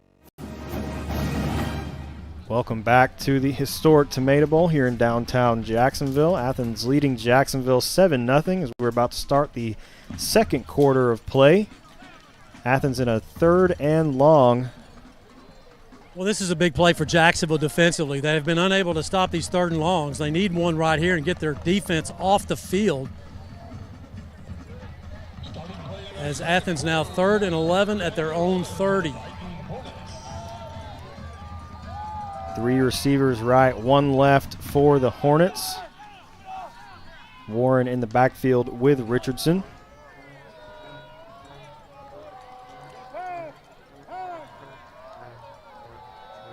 Richardson looking to his right, finds his man, but quickly tackled by Ty Lindsey. So it's going to bring up 4th down. Nice job keeping him in front of you. Lindsey, the defensive end, playing off the ball, read it well. As Athens now looking at 4th down, pretty good spot right there. He'll pick up about 8, so it makes it 4th and a long 3 for Athens. And it looks like Athens at their own 37 will go for it here, although they are taking their sweet time getting everybody in, so they are going for it on their own 37. 4th down, about 3.5 here. 10 seconds on the play clock. Oh, don't jump. Oh, he moved. He moved. He moved. He moved. Man, 66 twitched. I mean, he twitched and no call. Jason Holman went nuts, but not any more nuts than I went. I saw Michael Miles start to lunge there, too. I mean, that is frustrating. Jason Holman giving the officials an earful right there, Ryan. And he has a right to. It was clearly obvious that they jumped and no call. Well, we'll take a short break while they've got the timeout going. Gene Bromlow, class of 66, and his daughter Ann Farmer proudly support Jacksonville athletics. Come on over to the South Jackson Dairy Queen and get one of their world-famous blizzards. Dairy Queen, where happy tastes good. Tonight's game statistics are sponsored by Randy Gorham, CPA. Randy Gorham, CPA, the source for your accounting and income tax needs since 1984. Welcome back to the historic Tomato Bowl. 4th and 3 for Athens. And after the timeout, Athens looks like has their punt team on the field. Yeah, they were just trying to draw Jacksonville off. I don't think they were ever going to run a play, and Jacksonville kind of moved a little bit defensively, and then Athens twitched, no call, then they called timeout. So Brendan Richards will drop back for Jacksonville. Decent return here should give Jacksonville's offense some really good field position. Good snap back.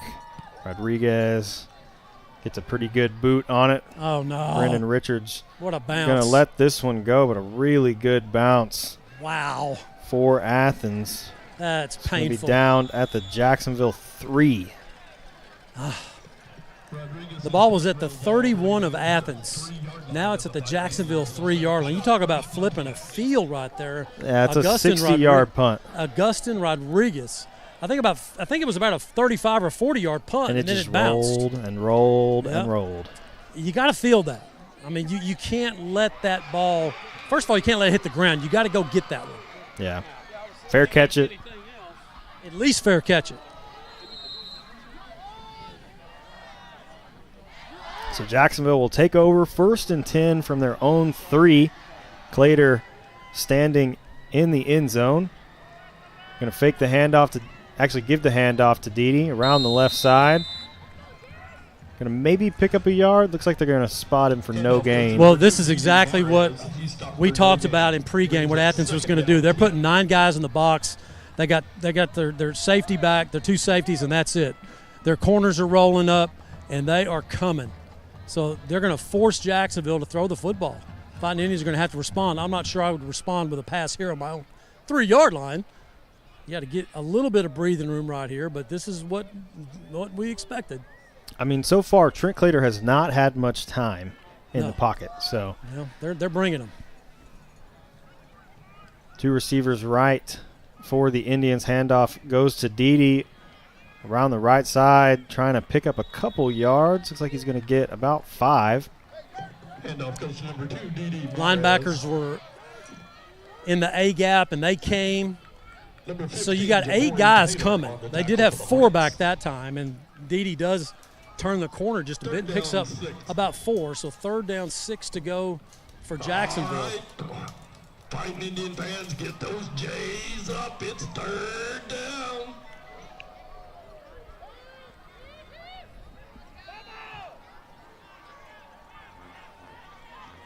Dede in the backfield with Clater. 3 receivers left for Jacksonville. Clater. Oh, no. Throws an interception, and that's going to be a pick 6. Oh, my goodness. A.J. White with the interception. It's a tight area to throw that little slant route, and Zeke Whitaker turned, squatted, and A.J. White. Again, 8 guys in the box, and that's a tough completion to make when you have that many guys in that small of an area to complete the ball. Just a tough break for Jacksonville. Here's the extra point. Rodriguez in for the extra point. Extra point's brought to you by our friends at Neighbors Coffee, and this one is up and good. So that'll make the score 14-0 Athens. We'll take a short break and come right back. This is Fighting Indian Football on JISD Live. Passing the competition by leaps and bounds. The team of world-class specialists at Christus Orthopedics and Sports Medicine Institute are experts in caring for bones, joints, and muscles. In addition to treatment, they also provide special programs designed to keep you in optimal shape and improve athletic performance. So whether you're a student athlete or a weekend warrior, they'll keep you at the top of your game. Christus Orthopedics and Sports Medicine Institute, taking orthopedic care a step further. Dr. Darwin Dar and his staff at Dar Chiropractic specialize in family chiropractic care, exercise rehab, digital x-rays, nutrition and weight loss programs, decompression, and chiropractic wellness care. Located down the street from the Tomato Bowl, Dar Chiropractic. They can help you feel better. Welcome back to the historic Tomato Bowl. Athens taking a 14-0 lead over Jacksonville after the pick six. Really unfortunate there for Jacksonville. That'll bring Rodriguez on to kick this one away. 9:34 here left in the second quarter. Well, anytime you're inside your own 5-yard line, even if you're 7 or 8 yard line, you got to be so careful with the football, especially when you're throwing in a tight area like that. And Athens takes advantage of it, and they're up 14-0. Here's the kickoff. Rodriguez pops this one over to the near side. Brendan Richards going to bring it down again. He's clipped. Close. So close. Going to be spotted at the 41 of Jacksonville. So Jacksonville will take over 1st and 10. Yeah, Dwayne Menifee coming in and just knocks the legs out from under Brendan Richards. If he doesn't do that, Brendan may go. There was a huge hole there for Brendan to go through. So it's a good tackle. Nevertheless, again, decent field position for Jacksonville on a kickoff to the 41. They're on 41. Searles in the backfield now with Clater as Dede and Randy continue to alternate. Clater going to hand this one off to Searles around the left side. Good vision. Good pickup there for Searles.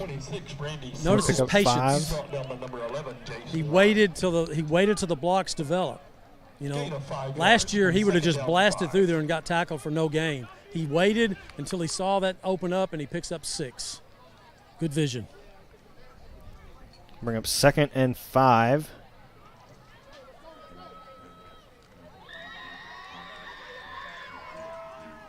I'd give it 4.5. Clater quickly looking to his right, almost picked off. Zeke able to bring it down. And Zeke with a good pickup going to get the EAG forward first down, but that was very fortunate for Jacksonville.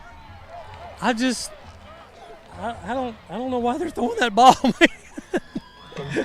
They got that down. They're playing press coverage.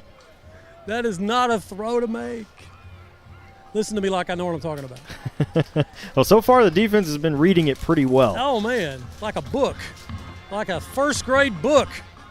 1st and 10, though, for Jacksonville. Good play by Zeke. Clater going to hand this one off to Searles. Has some room to run.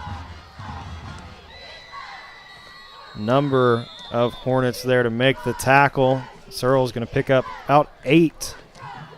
Again, good patience by the sophomore Randy Searles, waiting for the blocking to develop, and 8-yard gain as Searles doing a nice job on this drive, waiting for his blocking to develop, that time running behind the big fella, Mancera and Para.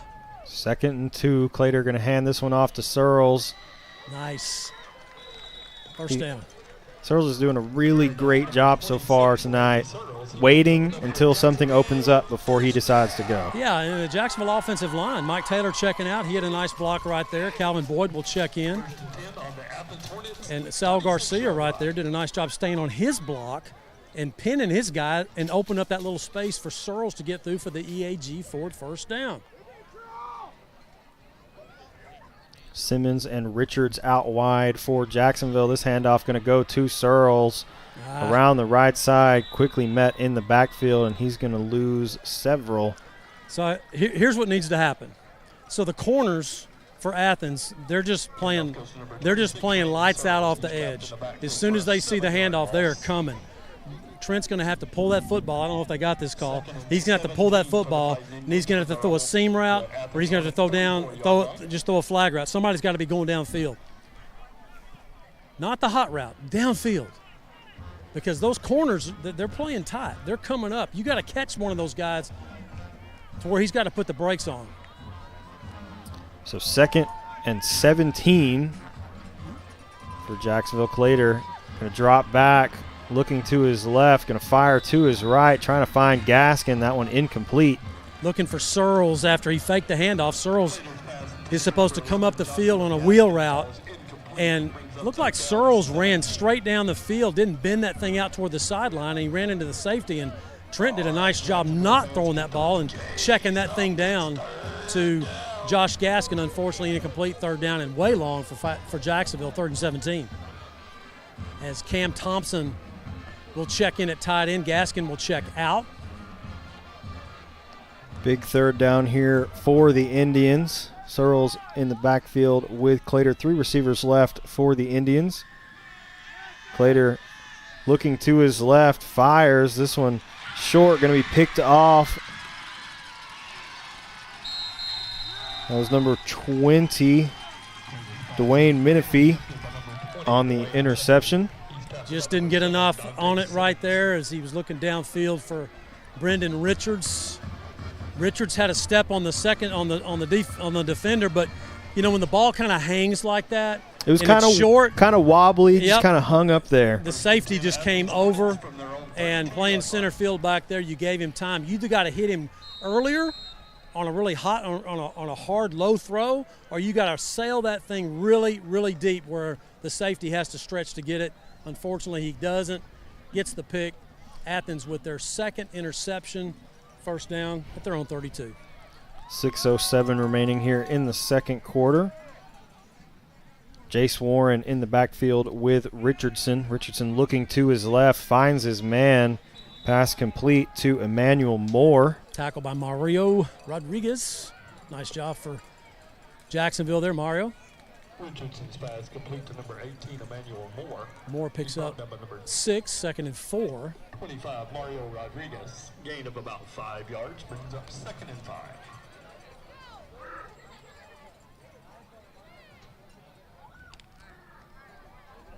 So 2nd and 4 now for the Hornets. 2 receivers each way.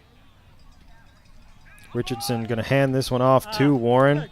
Warren makes several men miss. Oh, man. Finally brought down by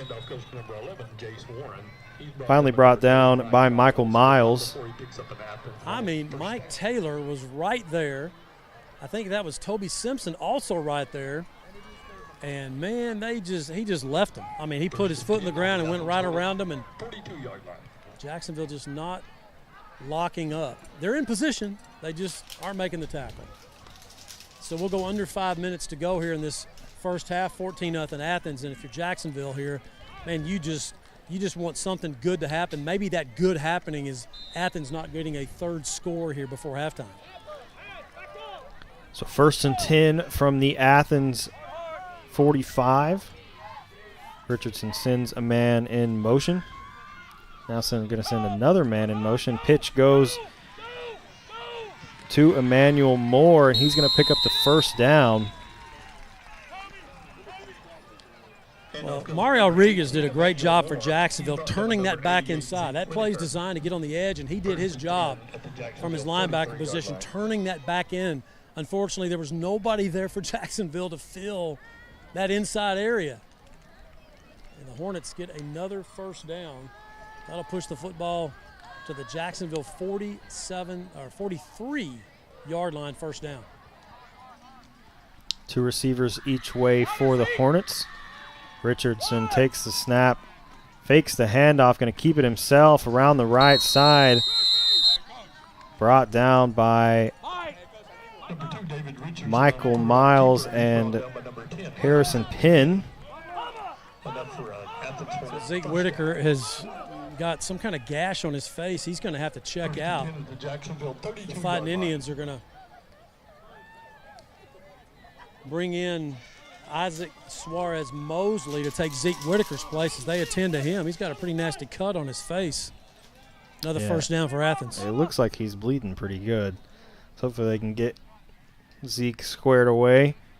2 receivers each way. Richardson fakes the handoff, drops back, looks over the middle. Good coverage from Jacksonville. That pass intended for Julius Brewer, incomplete. Yeah, a little bit behind him, but Harrison Penn for Jacksonville, his first start, doing a nice job stepping up and making the play right there.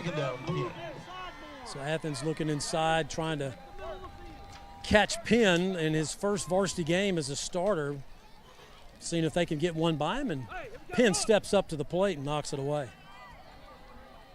So 2nd and 10 for Athens. 2 receivers each way. Richardson still looking towards the sideline, trying to get the play in. Mason Shelton in the backfield. Richardson throwing a little screen pass to Brewer. Huge hit there. Elijah Benavidez. He took the helmet off of the Athens receiver, Julius Brewer, and that is hands down. Wow. The Dark Chiropractic bone crusher hit of the game. I know we got another half to go, but if there's anything. Oh, my goodness. If there's anything better than that, they're going to have to take that kid to the hospital. I mean, wow. Elijah crushed him. So 3rd down, 9 to go, as Athens had a nice screen set up, but the sophomore Elijah Benavides of Jacksonville puts a bone crusher tackle on Brewer.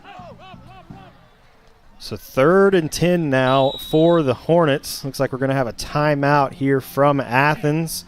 So we'll take it with them. We'll be back in just a moment. This is Fighting Indian Football on JISD Live. We'd like to say thank you to tonight's team meal sponsor, Matt Montgomery Financial. Thank you for your valued support of Jacksonville Athletics.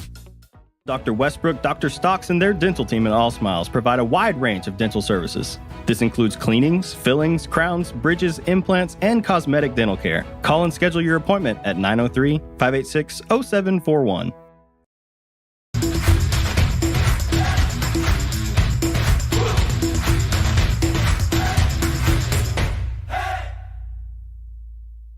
Since 1953, Hubert Glass Oil has been servicing the Texas market with the finest quality fuels and lubricants. Each batch is crafted with precision and quality tested by our in-house lab. Whether you're on the road, on the farm, or on the job, we have the right product for your needs. The honey barbecue chicken strip sandwich is delicious. It's got that barbecue flavor, the cheese melts on top with that Texas toast. You look at it, your mouth starts watering. It's my go-to sandwich. The honey barbecue chicken strip sandwich, that's my all-time favorite. I'm Matt Montgomery. For over 40 years, my business has helped people manage their money and organize their financial life. I'm a registered investment advisor with the state of Texas and chartered financial consultant. Whether you need portfolio management or comprehensive financial planning, I can help you. Call me for a free consultation. Welcome back to the historic Tomato Bowl. Big 3rd and 10 here for the Jacksonville defense. 2:54 remaining here in the first half. Richardson going to hand this one off. Around the left side goes Warren. And a big pickup for Jace Warren. So Warren gets the Athens first down. And just what you really don't want to happen if you're Jacksonville, to go down just like you did last week to Henderson, 21-0 at the half. It sure has seemed like on a 3rd and 10, because there's been several of them tonight, that they are going to go to Jace Warren. Yep. It just seems like that's going to be the game plan. Well, he's been converting them. Richardson going to hand this one off to Warren up the middle. Going to pick up about 5. Number 11, Jace Warren. Number 16, Jordan Dorsey. Gain of about 4 yards. Brings up 2nd and 6. Well, you look at the first half for Jacksonville offensively, they've really just had one decent drive. And they haven't had the football very much either. They really haven't. But when they did have it, it's been 3 and out, 5 and out, or 3 and out, I should say, a couple of those. Now the refs are stopping the clock here. Let's see, I think it's going to be timeout Jacksonville. I hadn't seen the official mark it yet, or call it yet, I should say, but timeout Jacksonville. Yep, that's the call. It is a timeout for Jacksonville, so we'll take it with them. This is Fighting Indian Football on JISD Live. Gene Brumlow, class of '66, and his daughter Ann Farmer proudly support Jacksonville Athletics. Come on over to the South Jackson Dairy Queen and get one of their world-famous blizzards. Dairy Queen, where happy tastes good. Tonight's game statistics are sponsored by Randy Gorham, CPA. Randy Gorham, CPA, the source for your accounting and income tax needs since 1984. Since 2004, Legends Old Time Burger Cafe has been the home of Jacksonville's best old-fashioned hamburgers. Hand-battered chicken strips, chicken fried steak, fries, and onion rings are the best around. Legends, home of Jacksonville's best old-fashioned hamburger. For the first day of school, for the last day of work, for the satisfaction of a job well done, for the ideas that change the world, for good times, for not so good times, for her future and hers and his, for serving our customers and connecting communities. We're here with you for good. Austin Bank, with you for good. Welcome back to the historic Tomato Bowl. 1:57 here remaining in the first half. Athens with a 2nd and 6 inside the Jacksonville 15. Jace Warren in the backfield with David Richardson. 2 receivers right, 1 left for the Hornets. Richardson looking over the middle, has his man, pass complete to Julius Brewer, and touchdown Athens. Some kind of broken coverage there for Jacksonville. Obviously, is Brewer just totally alone. I don't think he was the primary receiver. It looked like a check down from the quarterback Richardson.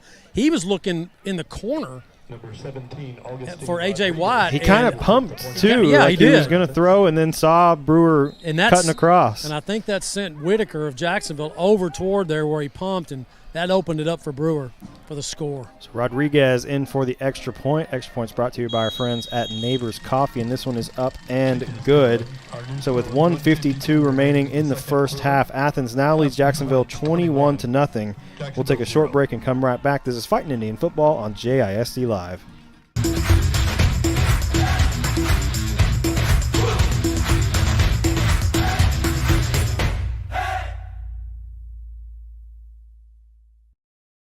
Dr. Darwin Dar and his staff at Dar Chiropractic specialize in family chiropractic care, exercise rehab, digital x-rays, nutrition and weight loss programs, decompression, and chiropractic wellness care. Located down the street from the Tomato Bowl, Dar Chiropractic.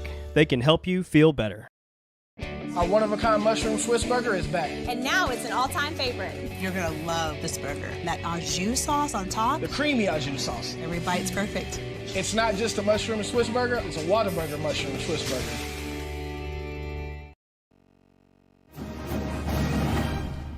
Welcome back. 1:52 remaining before half. Athens now leading Jacksonville 21-0. Both teams a little slow to take the field here. Indians is number 7, Dante Simmons, and number 4, Brendan Richards. So we'll see Athens come on. Augustin Rodriguez set to kick this one away for the Hornets. Well, Jacksonville defensively is giving up some big plays. They seem to make nice plays and get them in 3rd and long, and you think you're feeling pretty good, and then Athens pops you for like a 14-yard gain. Or they give it to Jace Warren, and he picks up the first. Here's the kickoff. Rodriguez deep middle this time. Brendan Richards going to bring this one out to the 15. I could have sworn he signaled for a fair catch. He did. He signaled fair catch. He did. And now the official's blowing his whistle. You got to make up your mind. Can he run it back or not here? Yeah, I mean, he missed it. He called fair catch, and when he called fair catch, he missed it.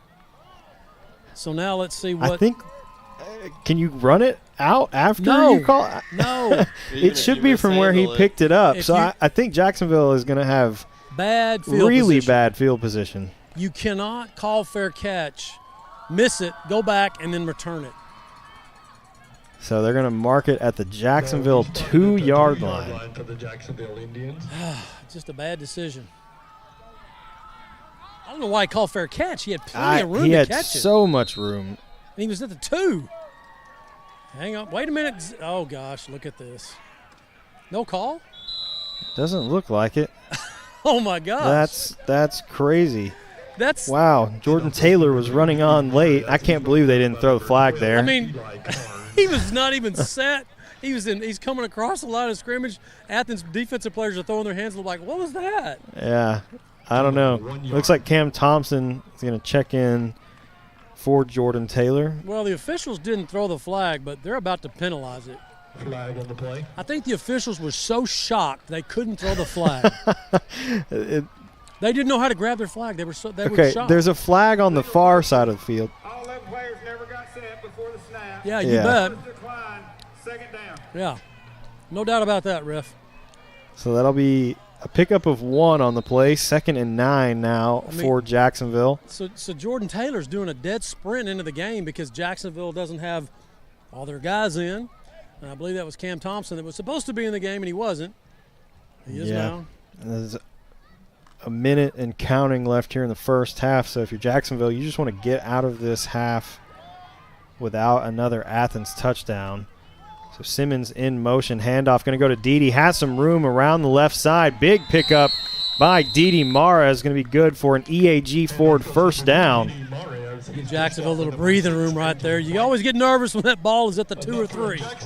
Snapping it into the end zone, and Dede gets the edge. The first time tonight, with 46 seconds to go in the second quarter, I believe that's the first time tonight that I've seen Jacksonville able to turn the corner with their running backs, either Searles or that time Dede Morris getting the EAG Ford first down. Fans, stay with us. We'll have our All Smiles halftime interview with head coach Jason Holman, Jacksonville High School Band, Charmers, drill team, all performing, and the Twirlers.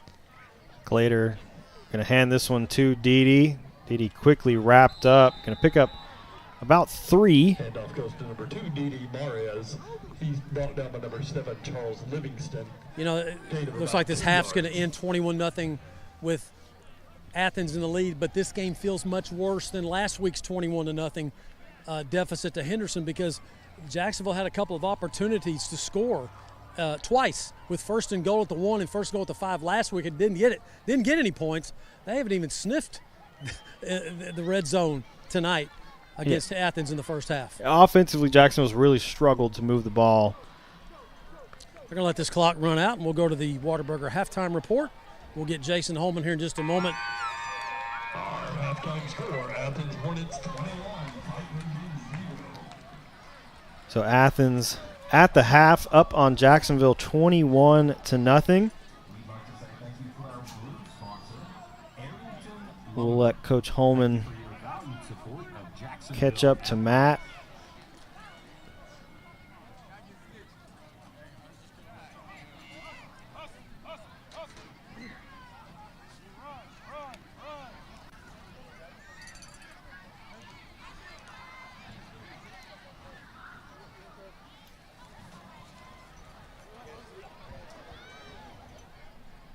Welcome to the All Smiles halftime interview with head coach Jason Holman. Coach, the defense has had Athens in some 3rd and longs. They just always seem to convert them, and offensively, not a lot of good things happening right now.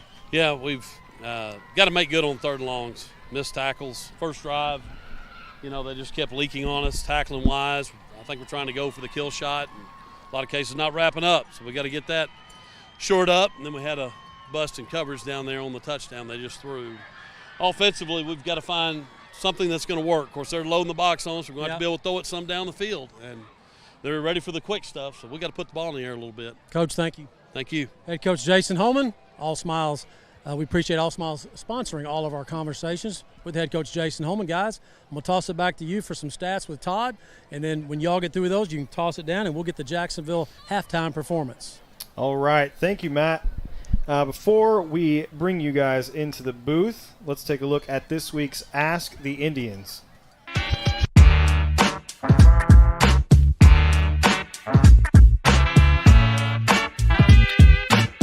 No. No. Nasty. No. Yes. Yeah, No. yes. Yes. Yeah. No. 100% no. I tried it one time, and that's the only time I'll try it. You're that's disgusting. Trash. Real. Trash.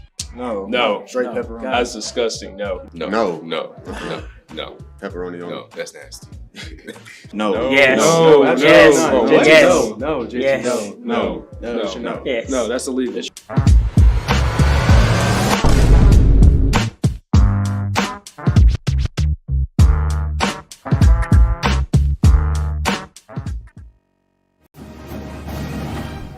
Welcome into the Whataburger halftime report. You make the order, and Whataburger makes it fresh. And not a great first half for Jacksonville. Nope. We did just see Ask the Indians, though. Should pineapple be on pizza or not? Absolutely. I mean, that's one of my favorite pieces. I guess I just love cooked pineapple, so yes. I don't know that I love cooked pineapple, but I do really enjoy some Hawaiian pizza. So that's one of my personal favorites. Well, that's for what's sure. on Hawaii. Well, I'm aware of that. So I, of course, think that it belongs on pizza. I don't know that I agree with Lee's final verdict there at the end because there were some mixed answers. It was mixed a little more. It was than kind that? of mixed. Okay. So I'm thinking maybe That there looked was like a a little pretty bias there for unanimous, the so yes, absolutely not from Lee Traylor. But Jacksonville down 21-0 at the half. Let's take a look at the first half stats. For the first half, our Indians passing Trent Clater had 2 completions on 6 attempts for a total of 3 yards with 2 interceptions. Rushing, Dede had 7 carries for 27 yards with a long run of 13. Trent Clater had 1 carry for 10 yards. Randy Searles had 6 carries for 6 yards. And Brendan Richards had 1 carry for 4. Yeah, and Jacksonville hasn't had a lot of success running the ball. That's been kind of the game plan so far through the first several ball games. We haven't. I don't think we've seen a completion. As is what you said so far in the first Completed half. pass? Oh, we have seen 2 completions. 2, and 2 completed to the defense. So yeah, he could be 4 out of 6, but it just didn't quite work that way. I know the turnovers were definitely a killer there in the first half, but Jacksonville we've seen a little bit of a difference between Dede and Searles coming in, but neither of them have really been able to get to the edge. I think Matt said Matt said they're loading. Play, they got 9 in the box, and I think they are getting in the backfield on us, and so I think if Dede could have made it to the sideline a little earlier, and he had some room to run, you might have seen like a really big run there from Dede, but unfortunately, that was one of the better plays that Jacksonville had offensively. And I don't know if you have a time of possession stat on here. I think you do. I do. But it seemed like Athens really controlled the clock well during that first half. Well, I do, but it's not working. There we go. So, I'm not sure what the time of possession was, but it had to have been. It was lopsided. Severely in the favor of Athens, and they took their time. They would come to the line. They would look over for the play. Mm-hmm. They were running the play clock down over and over again almost every play, and Jacksonville was playing pretty well defensively. They had them in 3rd and longs multiple times through that first half, but they just didn't really get anything going on those 3rd and 10s. And we saw a couple big plays here to the running back Jace Warren on 3rd down, and it seemed like on 3rd and long he is their go-to guy because they were throwing little screen passes over to him. They were handing him the ball, and he was going for a big run. He did. And it was kind of the Jace Warren show there on 3rd and 10 in the first half. It was, and we had opportunities to catch him in the backfield, and we just didn't quite make the tackle, didn't quite get to him. He is a little bit elusive back there. He does have a little bit of a shiftiness to him, and he dodged a couple guys where I thought we had the tackle made. And if we could find a way to make a few of those plays, it sure would help us get them more in a 3rd and long situation, which we've had a few of those, and they've still converted. But yeah, and I think that's something that the Jacksonville coaches can really focus on at halftime too. Is we did some things right. We got them in those 3rd and longs like you're wanting to. It's just giving up the big play and giving them some explosive plays too. You're seeing not only the first down, but you're seeing an extra 5 to 10, maybe even 15 or 20 yards after they pick up that first down on 3rd and 10. And that's a real big momentum killer for the Jacksonville defense too, because they're doing the job on 1st and 2nd down, and then on 3rd down you just kind of see them deflate a little bit after they pick up the first down, and that's not what you want to see if you're Jacksonville. You want to see them go out, and you want to see the defense really kind of pumped up because they had a big 3rd down, and you want them to get the stop and come off real excited, force the punt. I think we've only seen 1 punt so far in the first half for Athens. And Jacksonville has only punted twice, I believe, but 2 turnovers is really killing the offense. Yes. Yeah, Cardenas had 2 punts for a total of 84 yards for a 42-yard average. He had the one that went in for a touchback. That one, it had a lot of roll on it. Like that one very easily could have, kind of started to die down there towards the goal line, and that's what you want to see from Casey. I was glad a really to see good he punt. hit a good punt. It went over the return man. I thought maybe we can pin him deep, but just the tumble it had, it just kept running. The second punt was like a beautiful spiral. I swear that landed out at the 15. I was watching it real close because it was just beautiful. Had a tight, nice spiral on it, and it was really close to the sideline. I think they maybe cheated him out of 5 yards there, but either way, 5 yards. It hasn't been the difference maker in the first half, but it would have been different if we thought it went out at the 2 and they marked it up at the 10. But 15 to 20, yeah. I mean that ended up not being a big factor there in the first half. No, and I just would have liked to see KC pad the stats a little bit. He had a 42-yard average in the first half. It could have been higher had they not spotted him at the 20. So that's true. Just looking out for KC a little bit there. What about the Athens stats?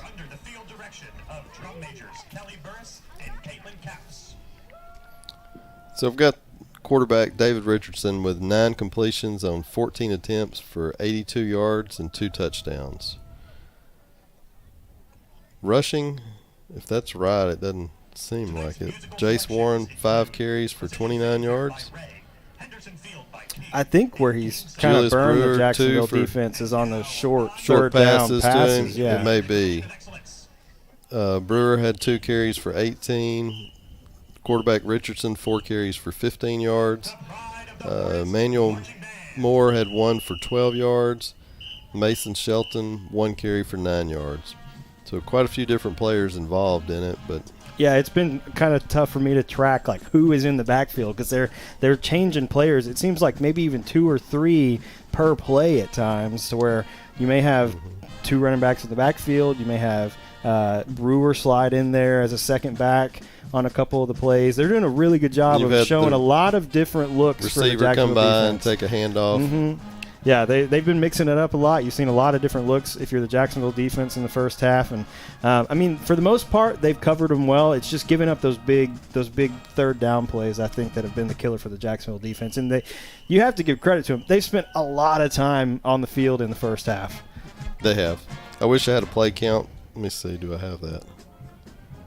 First downs, I've got Athens with 10 first downs, 5 for us. Third down efficiency. Athens has converted 4 of 7 third downs. Wow. Yeah, that's been the big killer there in the first half. We haven't seen too many penalties. That was a big killer last week. There haven't been just a huge number of penalties there for Jacksonville in the first half. I mean, really, the score deficit really comes down to the turnovers and the inability to really convert much offense. So was the only penalty we had?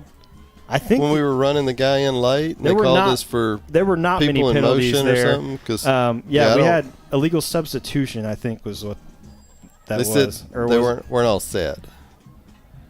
Okay. All maybe 11 players were not set, then. But it should have been illegal motion. Yeah, I thought it should have been illegal substitution because maybe we shouldn't have enough guys on there.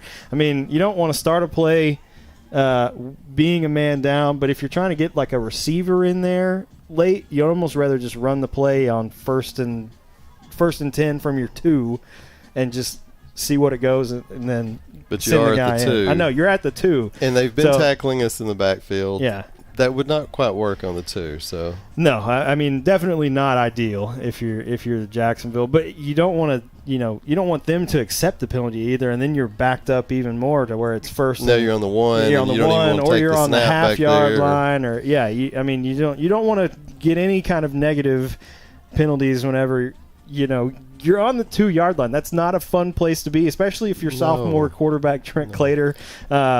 This is his 4th varsity game, so you want to put him in the best situation that you possibly can. And 1st and 10 from the 2-yard line is not great. Not where you want to be. No, we're struggling to move the ball on offense, and so yes, you sure don't want to be back there trying to come out of the end zone like that. Yeah, but and that was the one punt that Athens had, and they got a tremendous roll and wound up 60 yards on that punt. So that one was great. I think the one from the 2 was actually when Brendan Richards caught that's the true. kickoff. Yes, that was.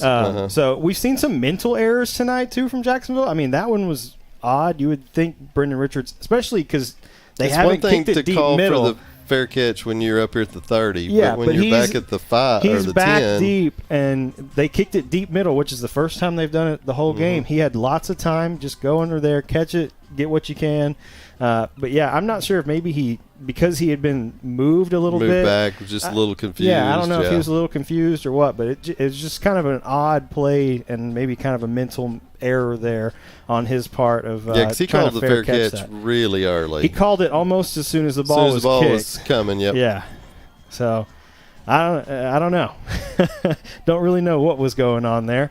It looks like the Athens band is about to wrap up their halftime performance. So big thanks to Randy Gorm for sponsoring our halftime statistics. We'll take a short break and come back for the Jacksonville halftime show.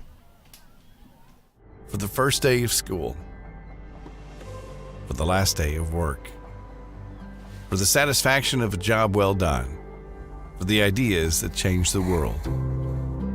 For good times, for not so good times. For her future and hers and his. For serving our customers and connecting communities. We're here with you for good. Austin Bank, with you for good.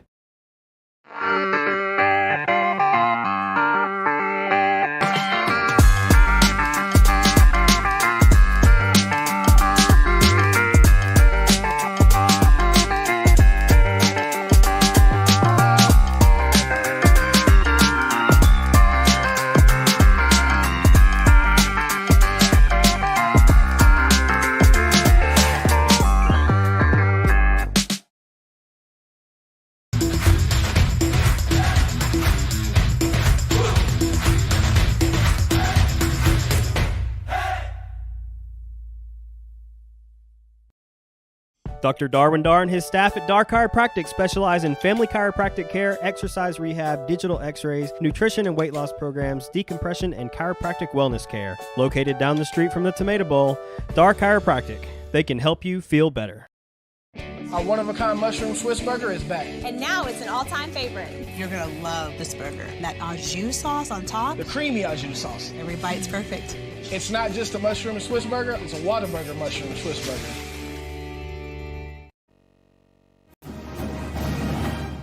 Welcome back to the historic Tomato Bowl. This is the Whataburger halftime report, and we're going to send you back down to the field now for the Jacksonville halftime.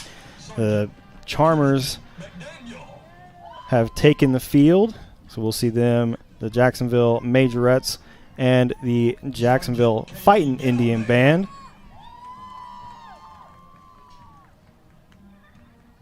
So sit back, relax, and enjoy the halftime performance.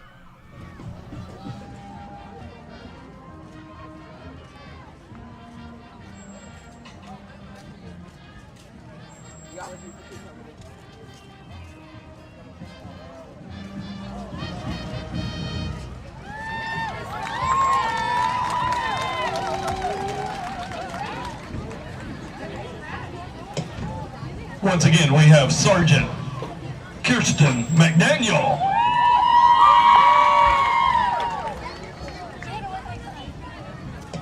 Sergeant Kaylee Galvan.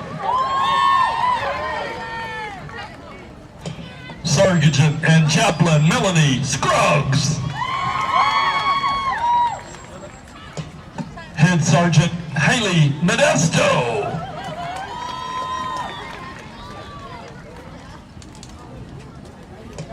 Charmer officers from left to right are First Lieutenant Ashton Washburn,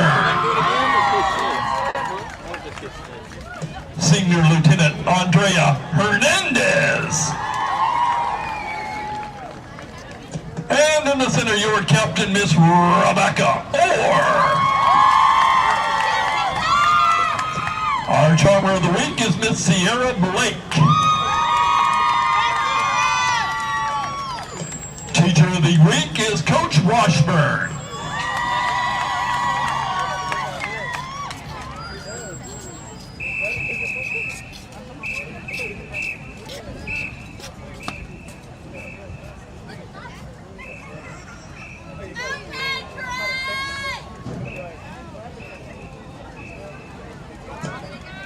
Tonight is a very special night for the Cherokee Charmers as they are celebrating their 40th anniversary. Tonight, they are joined on the field by Charmer alumni from the last 40 years. We are so appreciative of those that are joining us tonight to celebrate. Here's to 40 years of fringe and dancing. Now, please enjoy our halftime routine to We Are Family.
The Charmers would like to thank our district level sponsors, Say Plastic, Raw Iron Gym Jacksonville, and Rockin' LJ Land Services.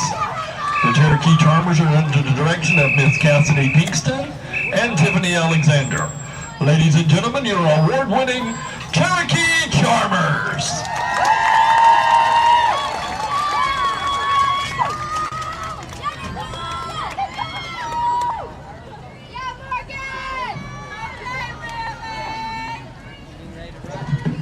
And now, introducing the Jacksonville Indian Majorettes. Joining the Majorettes for tonight's performance are the Jacksonville Middle School Twirlers. Twirlers are under the direction of Brianne G. Middle school captains are Ariana Grimaldo and Natalia Servin.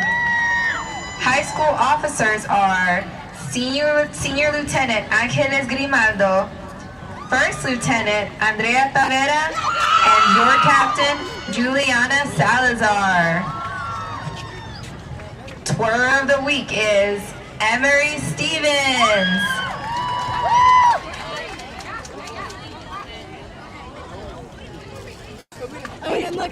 Watch now as the twirlers perform their traditional routine to Another One Bites the Dust.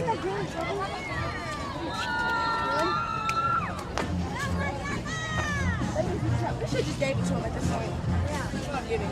I told my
And now, JISD is proud to present the Jacksonville Fightin' Indian Band.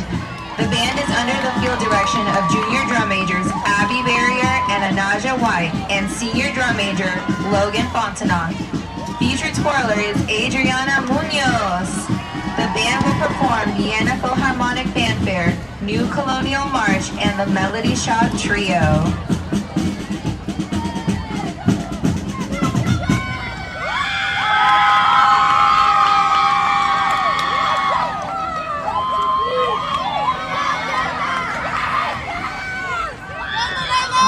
At the center of the field, one of the most decorated military marching bands in the state of Texas. That classic look, that awesome sound, that cry heard across the land. The Jacksonville Fightin' Indian Band.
The Fighting Indian Band is under the direction of Donnie Barrier, Ileana Aguilar, Austin Nelson, Catherine Barrier, Kim Beard, and Brianne G.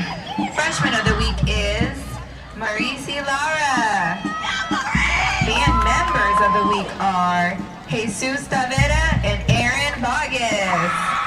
Ladies and gentlemen, the Jacksonville Fighting Indian Band.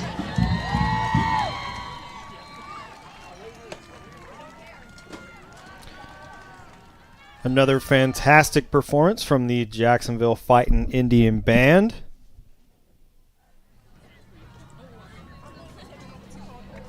Looks like both teams are back in their respective tunnels, so I think we're just about set to go here for the second half of play.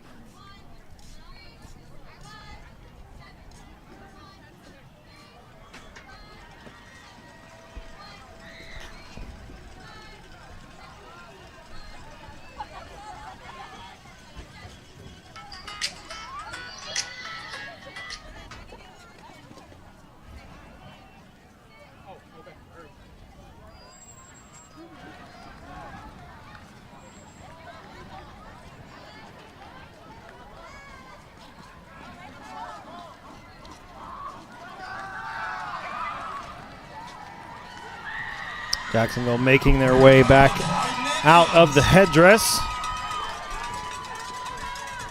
Hopefully the Indians able to work out some stuff at halftime. Get something going here in the second half.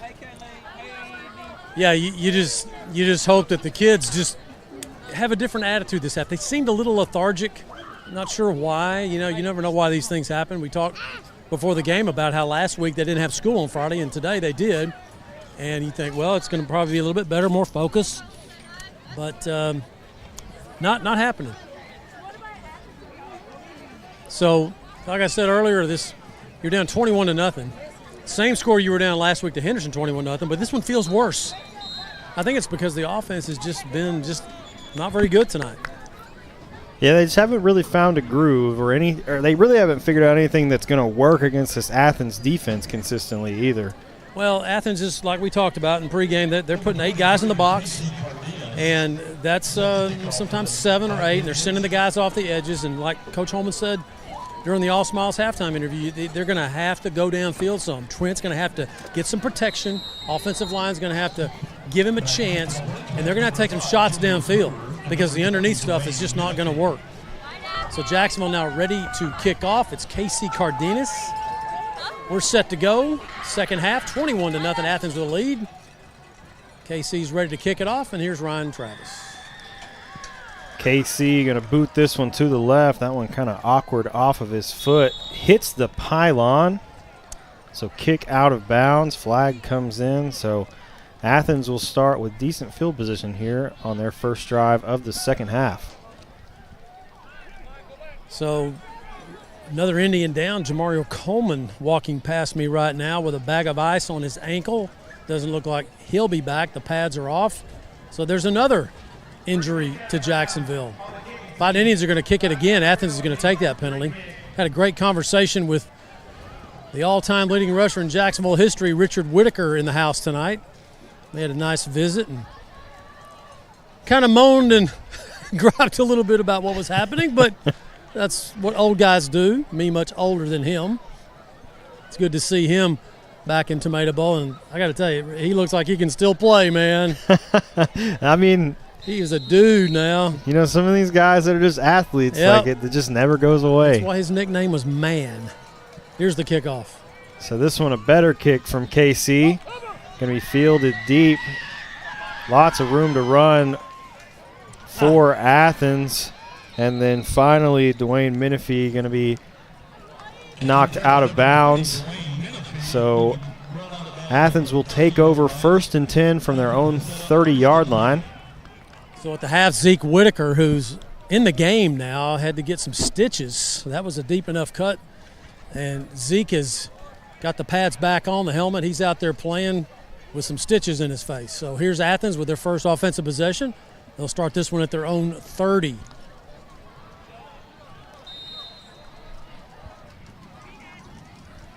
So 1st and 10 for Athens. David Richardson. Under center for the Athens Hornets. There you go. Heard it from PA announcer. There's some holding out here. Man, I tell you, that Goodness. what a hold by number 9. That. And it's a loosely called game. Cody Carter wow. he had Mario Rodriguez around the shoulder pads holding him. No call. Goodness. Pass incomplete, so that'll bring up 2nd and 10 for Athens, but that was, yeah. I think you almost could have seen that one from space, Matt. Oh, my goodness gracious. Yeah. So Jacksonville's coaching staff talking to the side judge there a little bit about that. No call, 2nd and 10.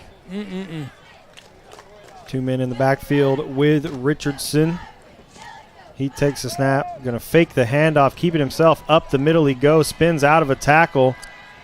Jacksonville finally able to bring him down, but I think he's going to pick up the first down. No other way to say it, Ryan, just bad tackling. Zone read, nice job by Richardson, the Athens quarterback, keeping it. And he got about 3 or 4 yards, and Jacksonville had him wrapped up, didn't pull him down, and he forces his way for another 6 or 7 yards for the first down. Just not tackling. That's what football's all about, blocking and tackling. And so far in this ball game, the tackling it's been pretty poor for Jacksonville. So Warren in the backfield once again with Richardson. 2 receivers each way for Athens on first down. Richardson going to fake the handoff, looking down the field, has his man over the middle. Brewer deep into Jacksonville territory, finally brought down by Mario Rodriguez. Yeah, finding that spot. There's something in the secondary that Athens is seeing that Fighting Indians just not covering that post route. Second time that play has gone well for Athens, first down. So Athens going quick. Richardson now looking to his left, going to find Brewer once again. Tackled out of bounds by Michael Miles, but I think he's going to pick up about 8. Richardson's pass complete to number 5, Julius Brewer. So Athens working the horizontal passing game just as well as they worked that vertical passing game downfield. As you said, picked up 8, 2nd and 2. Fighting Indian 30. Check that, 25. So Warren once again in the backfield with Richardson. Richardson looking to his left. That one batted down by Dorsey. Nice job, Dorsey. Getting in the passing lane, getting those big paws up right there. That little tunnel screen that Athens had set up, and Jordan Dorsey gets it done. So 3rd and 2 at the Jacksonville 22-yard line for Athens. First half, the Hornets converted 4 of 7. I heard Todd say. Third down conversions. Big third down here for the Jacksonville defense, needing to get off the field early here in the second half. Richardson going to hand this one off, has Warren. And Warren goes up the middle. They're going to mark him right at the line or the first down marker. Looks like they are going to move the chains. So that'll bring up 1st and 10 for Athens from the Jacksonville 20. Boy, Jace Warren has been the guy tonight for Athens when they need those third down conversions. They've converted 5 now. I think he's had all 5, I think. Maybe not all 5, but he is a tough runner. I described him in the first half, his size about 5'8", about 210, just a bowling ball. Now Jacksonville caught up here with a substitution problem. Richardson flips this one out to Emmanuel Moore. He's going to pick up the first down. Number 18, Emmanuel Moore. He's pushed out by number 4, Brendan Richards. Yeah, this is a pretty nice short passing game for Athens, and I know Center had the big play passing game that Jacksonville saw in the first game, but Athens has a workmanlike passing game. Athens with a 1st and goal from the Jacksonville 9. Handoff going to go to Warren, trying to find a running lane. Good defense, though, from Jacksonville. Going to stop him about the line of scrimmage. Nice tackle by Mario Rodriguez. Getting that tackle. Number 11, Jace Warren. He's tripped up by number 16, Jordan Dorsey, for no gain. 2nd and goal from the 10-yard line. Yeah, that's Mario actually on that tackle, coming up from his linebacker position and tripping him up.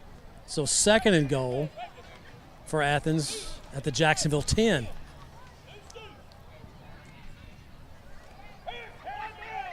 Watch the receiver on the far side, Brewer on the slant here. Richardson fakes the handoff, looking for Moore. That one high, incomplete. So it was Moore on the slant route. And a little ball sailed a little bit on Richardson.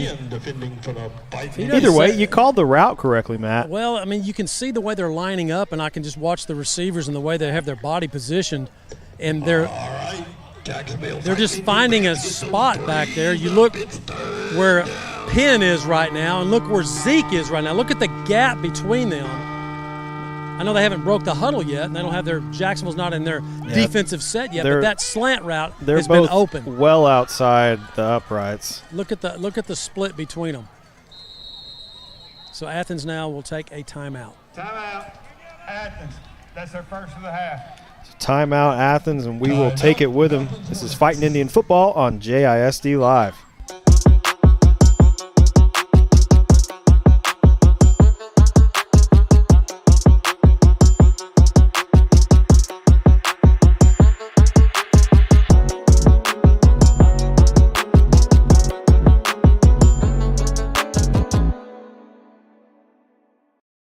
For the first day of school, for the last day of work, for the satisfaction of a job well done, for the ideas that change the world, for good times, for not so good times, for her future and hers and his, for serving our customers and connecting communities. We're here with you for good. Austin Bank, with you for good. Dr. Westbrook, Dr. Stocks, and their dental team at All Smiles provide a wide range of dental services. This includes cleanings, fillings, crowns, bridges, implants, and cosmetic dental care. Call and schedule your appointment at 903-586-0741.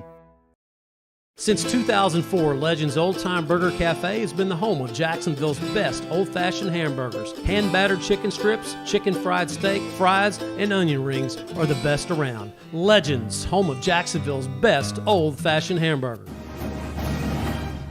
Welcome back to the historic Tomato Bowl. 3rd and 10. Actually, 3rd and goal here from the 10 for Athens.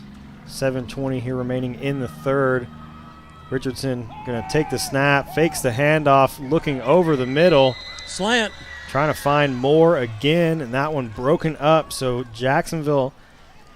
Well, that's nice. Able to hold on that 3rd and 10. Zeke Whitaker breaks that one up. Must have been listening to us over there, as he did get a little inside leverage. And pass was a little bit behind. A little bit behind the receiver there, Moore. And so Athens now will bring out their kicker, number 17, Augustine Rodriguez. Augustine, excuse me. The field goal for the Athens Hornets. What is this, 27-yarder? Call it 28. Field goals brought to you by our friends at Neighbors Coffee, and this one is up and good from Rodriguez. So that makes the score now 24-0 Athens. Take a short break and come right back. This is Fighting Indian Football on JISD Live. Come see us at Dairy Queen on South Jackson before or after every Fightin' Indian game to try our family favorites meal. Dairy Queen, where happy tastes good. Since 1953, Hubert Glass Oil has been servicing the Texas market with the finest quality fuels and lubricants. Each batch is crafted with precision and quality tested by our in-house lab. Whether you're on the road, on the farm, or on the job, we have the right product for your needs.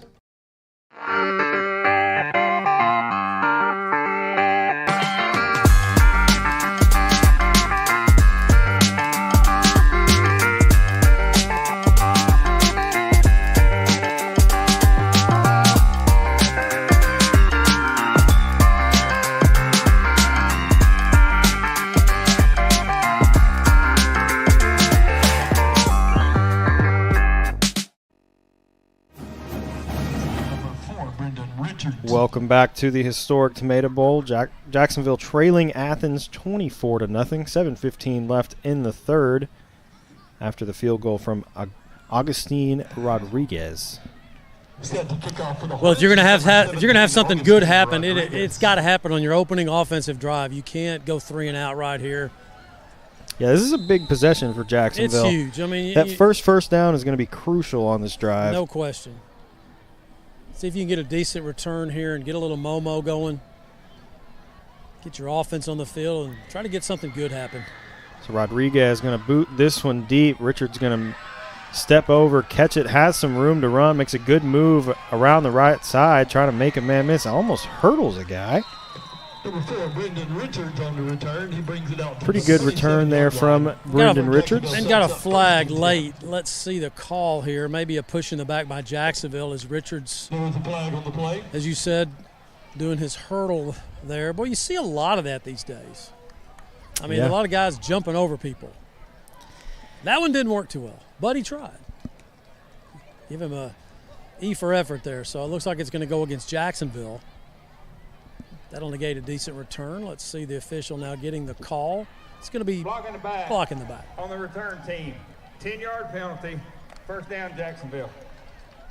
Once you see the kickoff team get beyond that first level and Richards gets out in the open field, the receiving team typically starts peeling back, and that's where you see those pushes in the back. So here's Jacksonville's first offensive possession. They'll start it inside their own 20 at the 17.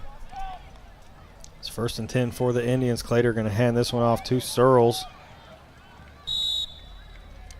Searles met quickly. I think he's going to gain 1 on the play, but not much there for Randy Searles. He's brought down by number 8, Jaden Davis. And again, it's just the fact that Athens is they're just loading the box, which I don't think they're going to change at all. They're going to force Jacksonville to throw the football.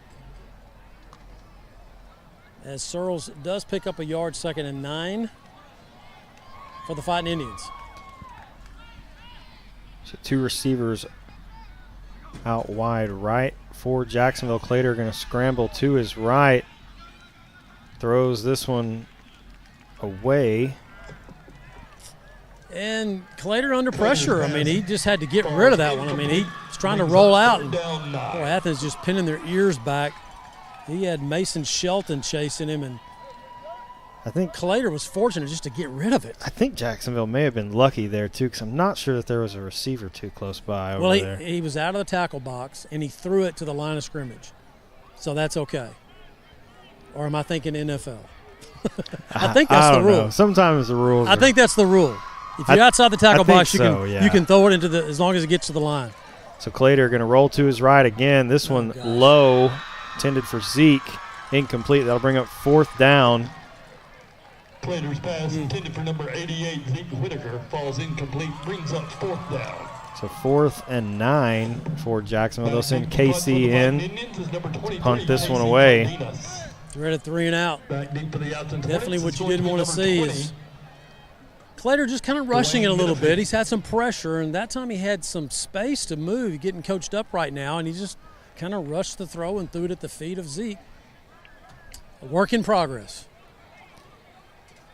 Low snap back to KC. Does a good job handling it. High ball to the far sideline. This one bouncing back towards the Jacksonville Punt is down by number 15, Jared Holman. end zone. So Holman downs it. And we'll have 1st and 10 for Athens inside the Jacksonville 40. From the Jacksonville 38-yard line. Well, your defense has got to step up here, obviously. I'm saying what everybody knows. I mean, you got to get you got to get a stop here. I mean, and get your offense back on the field and try to get some kind of ball movement from your offense, because this time of possession, Jacksonville's defense is the second half, this third quarter is halfway over and they've been on the field almost the whole time. So 1st and 10 for the Hornets from the Jacksonville 38. New quarterback in now for Athens. Michael Miles first to him. Looks like that's going to be Zion Tilley. Number 24, Zion Tilley. He's brought down by So Richardson will check back in as the Athens Hornets working on a little wildcat right there, 4-yard gain. From the Jacksonville tackle by Miles.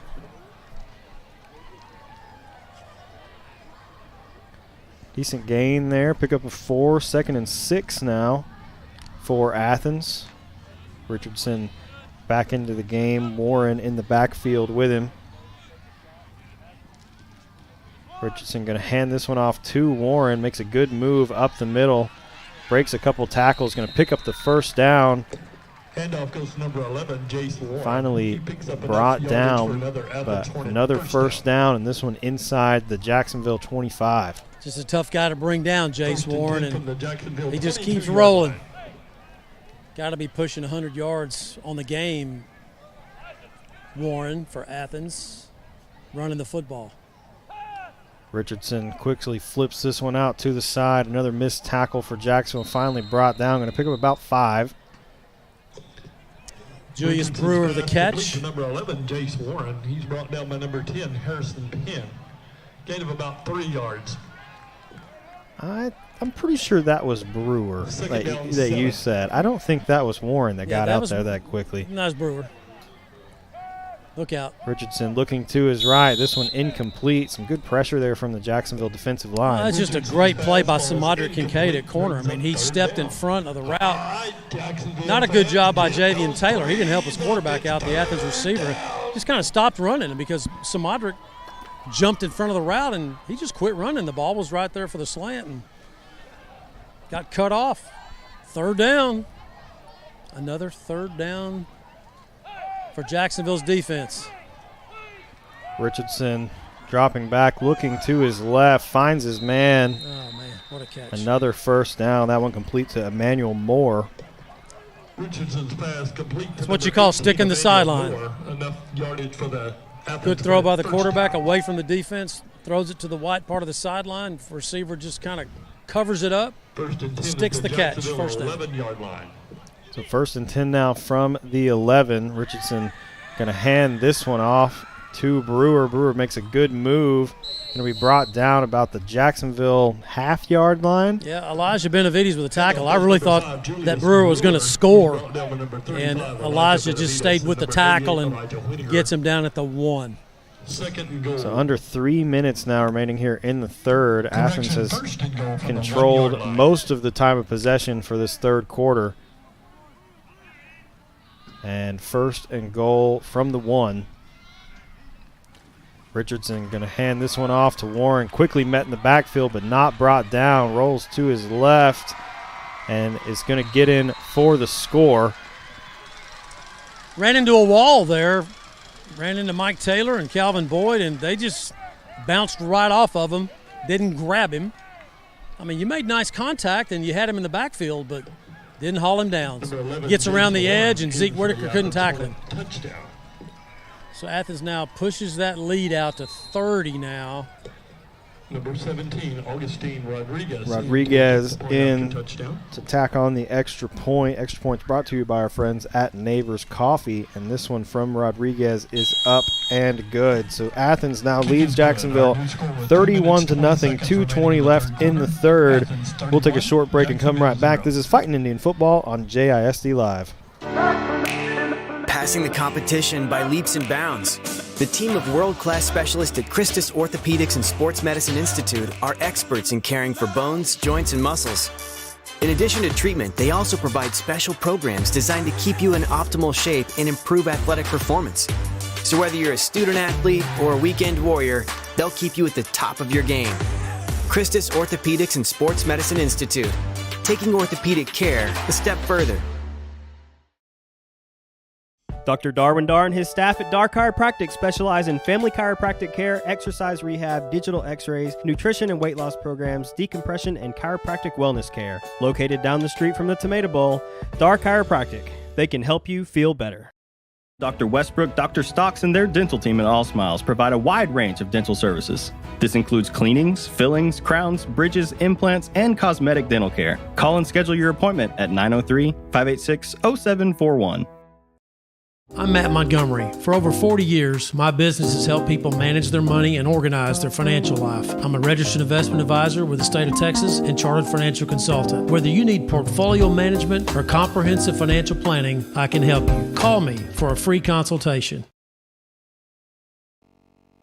Number 7, Welcome back to the historic Tomato Bowl. 2:20 left in the third quarter. Athens now leading Jacksonville 31-0. Rodriguez has it teed up for the Hornets. Set to kick this one away. Kickoff's brought to you by our friends at Neighbors Coffee. Rodriguez going to pop this one up short. Gaskin fair catch about the Jacksonville 37, so they will take over 1st and 10. Nice job by Gaskin getting under that and getting the fair catch. Guys, 2:20 remaining in the third. Fighting Indians have only had the ball one time. And it was a 3-and-out. And it was a 3-and-out. They did not use much clock. This is clearly a tough performance for Jacksonville offensively tonight. Defense has played in spots okay, but not a lot. Handoff goes to Dede around the left side, has some room, going to step out, pick up about 7. Nice block by Mares around the edge. Luis Mancera freeing up Mares to get around the edge. That's the second time I think Dede's been able to get out in some space around that edge and picks up 5. Short side of the field, ran out of real estate there in front of the Jacksonville bench, 2nd and 5. Now push the ball out over the Jacksonville 40.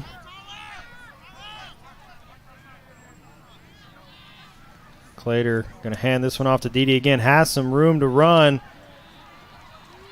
And a big EAG forward first down from Dede. Best run of the night for Jacksonville.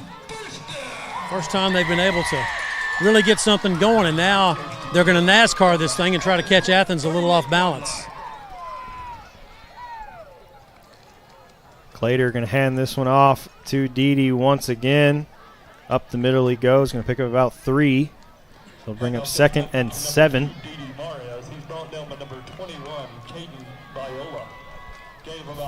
So Jacksonville's offensive line doing a nice job. He's on this drive getting some good push and staying on their blocks. Athens, a lot like Jacksonville, they don't have any 2s or 3s in there. These are their starters. Moving the ball. Good to see from the Jacksonville offense. Clater going to hand this one off to Dede once again. He goes up the middle, going to pick up about a yard. Actually, it looks like they're going to spot him about the line of scrimmage. So that'll bring up 3rd and 7. Yeah, just didn't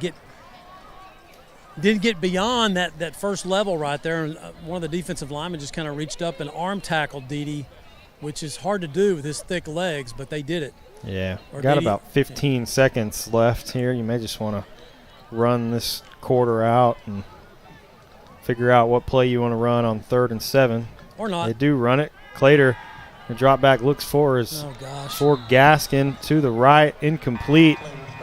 And see, that's mechanics right there that Trent is going to have to watch the video. I mean, his feet were all over the place when he threw that football. He didn't have to rush the throw. He's made that throw several times in the past few ball games, and it's been complete to Gaskin. That time he just got all twisted up. And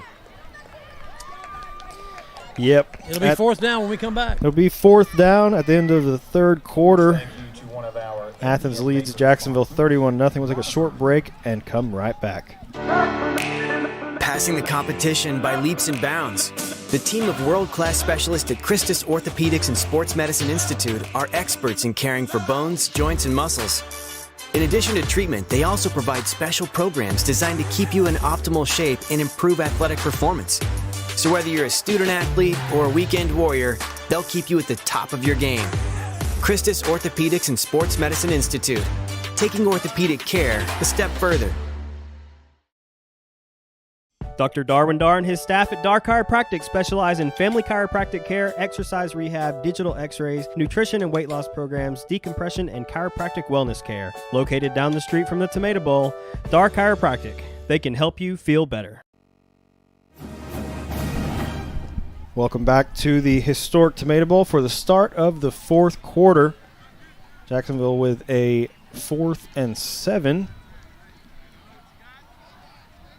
to start the quarter. It looks like the offense still on the field. Oh, yeah, you got You got to try to push this one. You got to get this. I mean, you're in 4-down territory, just inside the 35 of Athens, and you're down 31-0. So you got to let it go right here. Unless you wanted to let KC unleash a long field goal. That would be a little bit too long. He'd be what, 51? I think 51 or 52 may be a reach. So 4th and 7 for the Indians. 2 receivers right. Clater going to drop back. Looking to his left. Has his man, Dede. Nice. With a great grab and an EAG forward first down. That is a nice throw by Trent Clater. Planted his feet.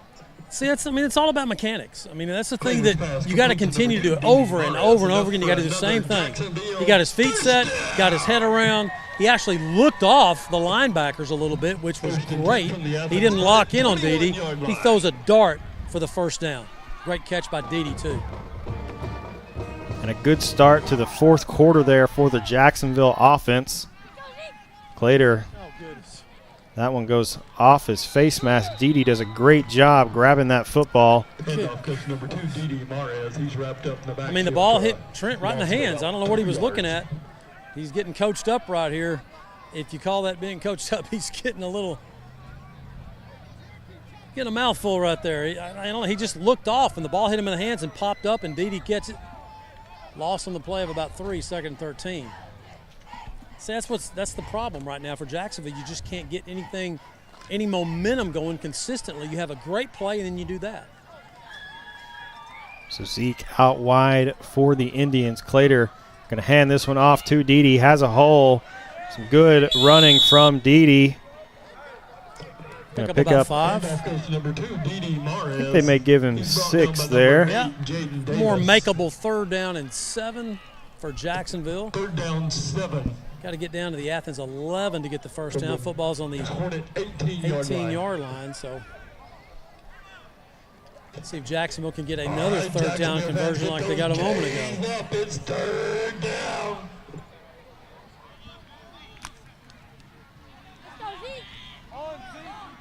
Zeke out wide once again for the Indians. Clater going to hand this one off to Dede around the left side. It's a little short by about a yard, couple yards. Pick up a couple, bring up 4th and 3. He picks up about 5 yards. It's going to bring up 4th down 3. All right, don't tell me you want to see KC kick. We got to get a touchdown, man. But it would be this is makeable for KC right here. This is makeable for KC, This is too, definitely makeable. This is a 30-yarder right in the middle of the field if you want to get on the board. But Jason Holman says, no, you're going to need a touchdown right here. Field goal is not going to help you. So 4th down, 3 to go. Zeke out wide again. Clater going to hand it off to Dede. Good run from Dede around the right side. It's going to be close. I'm looking at it. It looks like the linesman on the far side is waving them to move the chain. So a big EAG forward. First down from Dede Mares. Just a last step right there before his legs got cut out from under him. Dede's shoulders kind of bounced. It looked like they bounced right in front of that first down marker, and then they gave him the first down. Another set of downs for Jacksonville. It looks like Athens may call time here. Timeout. Oh, Athens. Yep, they did. So Athens going to take a timeout. We will take it with them. We'll be back in just a moment. This is Fighting Indian Football on JISD Live.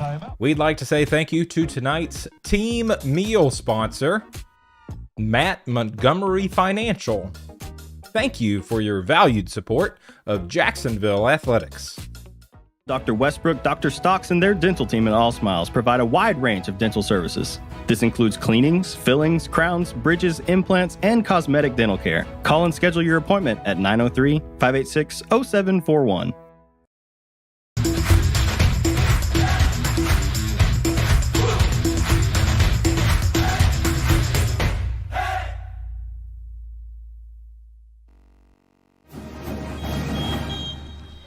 Welcome back to the historic Tomato Bowl. 8:45 here left in the 4th. Jacksonville with a 1st and 10 from the Athens 11. Finally getting a little momentum on this drive, Matt. I see the Harvest Moon you guys are talking about. Very nice. It looks really cool. Yeah, it does. Nice bright orange moon out tonight. Did you see the eclipse the other night? Did not. Clater going to hand this one off to Dede. Nice run. To the 7. Good pick up there. Yeah, there was a lunar eclipse Tuesday night. Okay. It was pretty cool. It was a partial, so you couldn't see a whole lot. It looks about like what the moon does tonight, except it was supposed to be a full moon. So pretty cool if you didn't get to see that. I did not. I'll watch Sports Center later. So 2nd and 7. Clater fakes the handoff. Going to find Gaskin. Lots of room to run. Josh Gaskin, I think, fumbled the football. Oh, no. No. What is it? Oh, no. I think they're going to call that a touchback. No. Oh, my. Oh, good grief. The ball was fumbled prior to going to the end zone. Went out of the end zone. Touchback. Athens. That is a gosh. That is so indicative of this game, man. Oh my goodness. First and 10, Athens Hornets from their own 20-yard line. Man, and that was such a good play too. We've seen them the past couple games try to get that completion to Gaskin, and he had lots of room over there. Well, I thought he scored against Brownsboro. He hit the pylon on that one, didn't get it. I thought he was going to score there. Yeah. Man. Third game in a row they've completed that to Gaskin and had the touchdown, and somebody popped it out. Oh, man. You know, I hear the coaches during the week how much they harp on tucking the ball away. Hold it high. Get the point up. Get your hand on the point. So Athens takes over 1st and 10 after the touchback from their own 20. 2 receivers each way for the Hornets. Richardson looking over the middle, finds Brewer. That pass complete for a first down. Richardson's pass complete to number 5, Julius Brewer. Well, Athens just working on their short passing game. And first down. It's been really effective. Yeah. You can't blame them for working on it. Yeah, and you saw right there where, Brewer just went down and just looked inside. You find the open area and you squat. And Richardson delivers a strike, and Brewer didn't really care about running. He just wanted to pick up about 11, 12 yards, and that's what he did.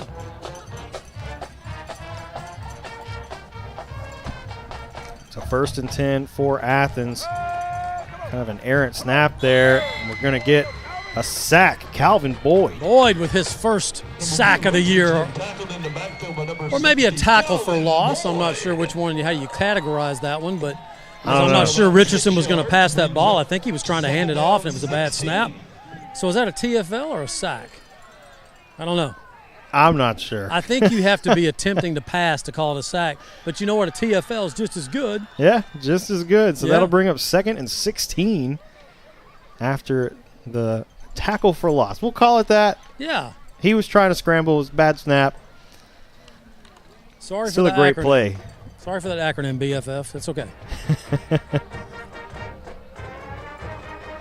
Richardson going to hand this one off to Warren. Going to get back the yardage loss. That'll bring up 3rd and 10. So another 3rd and 10 now. Another 3rd and 10.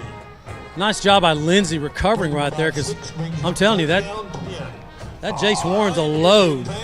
And I thought he had a big hole right there. And Ty Lindsey slid down from his defensive end position and makes the tackle. So 3rd and 10 for Athens. And they got the Wildcat in here with Tilley.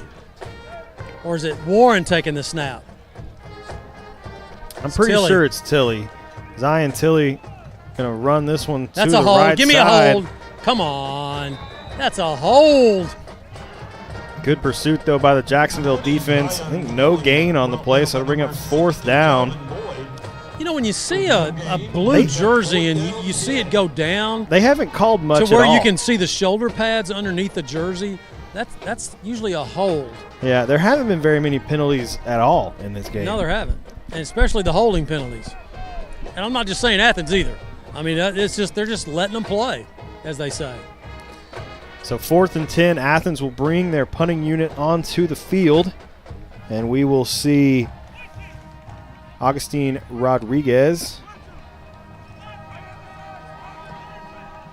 Number 17, Augustine Rodriguez back to punt for the Hornets. That one, a short punt, going to hit about midfield and then go out about the Jacksonville 47. So good field position here to start this drive for the Indians. 4:50 here remaining in the ball game. Athens leading Jacksonville. The last one, unfortunately, did not result in a touchdown. So maybe Jacksonville can build off that momentum, though, that they sustained on that drive and find a groove here towards the end of this game. Yeah, that drive that Jacksonville just had gave you the best feeling for Jacksonville's offense in the whole ball game. Let's see if they can replicate that here with 4:50 remaining and try to finish strong. District play starts here next week with NAC. That's where it all counts for real. Clater going to hand this one off to Searles. Searles trying to find some room to run. Nothing there. I think they may give him. I think they're going to call him for a loss of 2 on the play. So they'll bring up 2nd and 12. Well, this is the second week in a row that the Jacksonville offensive line has faced a lot of speed on the defensive front. Last week, Henderson, tonight, Athens. And, of course, those two teams played in week 1, and Henderson won 45-35, so that was a pretty even match. And, of course, we know what Henderson and Jacksonville did last week, 42-7 to Henderson, and this one's starting to look a lot like that one. Clater going to fake the handoff, rolls to his left, finds intended for Cam Thompson. That pass incomplete. Hit it in the hands. No, it's perfect pass. Perfect pass to Cam Thompson. He just couldn't grab it. Rolling to his left. Nice mechanics again by Trent Clater. And the reason I'm talking about mechanics is, I mean, the guy played freshman football last year, and you're stepping up to the varsity. And that's where, you know, the repetitions, of course, the speed of the game's faster, but the repetitions and the getting your shoulders around, getting your feet set, very important when you get to this level of football on the varsity. And that was a good set of mechanics and a good throw by Trent Clater. So one receiver each way, 3rd and long for Jacksonville. Clater looking to his left. This one high, going to be picked off. And I think that's interception number 2 on the night for A.J. White. Number 3 on the game for Clater. Ball kind of sailed on him, and he was looking for Suarez Mosley, his wide receiver, and ball just sailed on him. So the Athens Hornets with 3:31 remaining, leading 31-0. Will Zach Harrell continue to throw downfield here and get some more points, or will he just try to run this thing out? I guess we'll find out. He may have some more stuff he wants to work on tonight. I mean, and the way Athens throws this short game right here, that's like a running play for them. The way they just kind of, throw it down about 8 or 9 yards, make the quick catch. That's kind of like a running game for them. So 1st and 10 for Athens from their own 48. Well, they're wildcatting this one. Richardson's out. Tilly going to take the snap, running to his right. Fumble? I think the ball came out. I'm not sure. Jacksonville got the turnover. Jacksonville gets one back. Fighting Indians' first turnover tonight. Coming into the game, the Indians were -3 after 3 games, and now they're -5. But they get one back there. They get one back with a fumble recovery. So 1st and 10 from midfield coming up for Jacksonville. Now you want to get that goose egg off the board. Go score. I mean, we could have KC attempt an NFL record here. I mean, we did hear from head soccer coach Rudy Jaramillo. His range is anywhere on the field. So, oh, goodness gracious. Nothing there for Dede. When you see 5 Athens Hornets on an off-tackle play, get the guy, outside the tackle box, or the hash marks, I should say, there's a lot of blocks that aren't getting done. Mm-hmm. I mean, there's a lot of whiffing going on. A lot to work on between now and next week's district opener against Nacogdoches. Nac was playing Brian Rudder earlier, and I saw that Brian Rudder was leading Nacogdoches 21-7 at the half. So 2nd and 13. Handoff goes to Dede. Makes a couple good moves and a good gain there for Dede. Plants the foot, makes it a much more makeable 3rd down and about 4. I think it's going to be 3 from where they spotted him. Yeah, 3rd so and 3. Good yep. spot there for Jacksonville.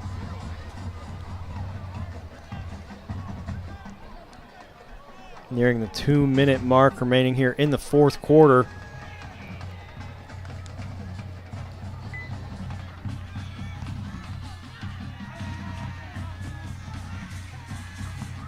Clater pumps, looking to his right, has Zeke down the sideline. Out of bounds. Zeke makes the catch, but not in bounds. Well, he kind of got shoved a little bit. That would have been an interesting call by the official if he would have come back in and made that catch, because when the ball was in the air, got pushed out of bounds by the cornerback of Athens, came back in for a second, then it was out of bounds on the catch. So 4th and 3. How about this score? Carthage 45, Chapel Hill 7. Whoa. Well, I understand Chapel Hill. This is how important your quarterback is. Their kid didn't play, I don't think. He was hurt last week. Wow. Yep, Brisbane. 4th down 3, Jacksonville going for it, obviously. Clater hands this one off to Dede. Up the middle he goes. It's going to be good for an EAG Ford 1st down. And get down to the Athens 38. Just a great push by the offensive line right there. Toby Simpson and Saul Garcia. Cam Thompson now will check out. He also was in on that push. So 1st down as we go toward the 1-minute mark in the game. A little sense of urgency if you're Jacksonville right here. You need to kind of hurry up. What are you walking for? Let's go. Yeah, we got a minute 8. 13 on the play clock. They are taking their time.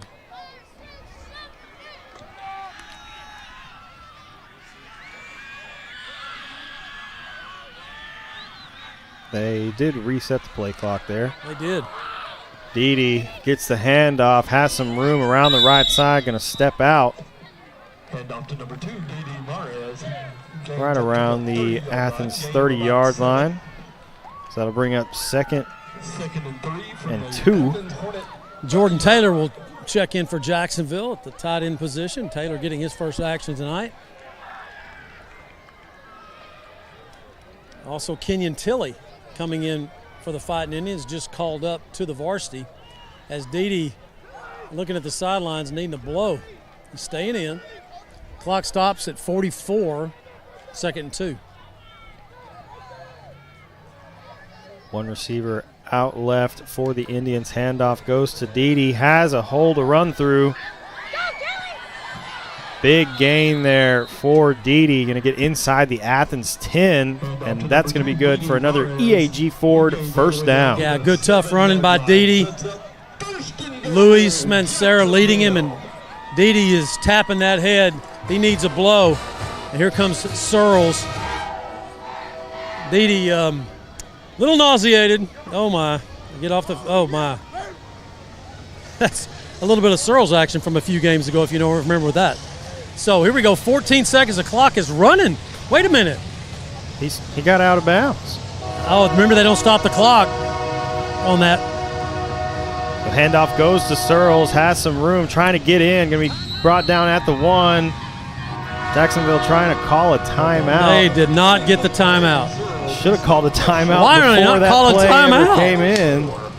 Why are they not calling timeout? Oh, well. That's going to do it here tonight from the Tomato Bowl. Athens takes down Jacksonville 31-0. Not the night you wanted if you're Jacksonville, that's for sure. Ugly game. I mean, the center game was rough. You had 5 turnovers. Tonight was just, I don't know how to describe it. Just Jacksonville never could have it, didn't ever have any continuity offensively. Put the defense under a lot of pressure by not holding on to the ball longer than they did. And on a team like Athens, like I said, coming into the ballgame averaging 35 points a game, they can score and control the football, and that's what Athens did. They go to 3-1. Jacksonville goes to 1-3. As district play starts next week for both these teams, Jacksonville will host Nacogdoches. Guys, let's hand out our awards tonight. There's no doubt that the Bone Crusher hit of the game, sponsored by Dar Chiropractic. If your body needs an adjustment, call Dr. Darwin Dar.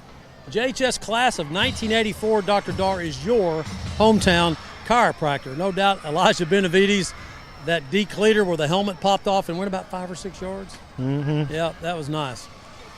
Offensive player of the game, Didi Mares, ran tough all night long and just in an offense that struggled.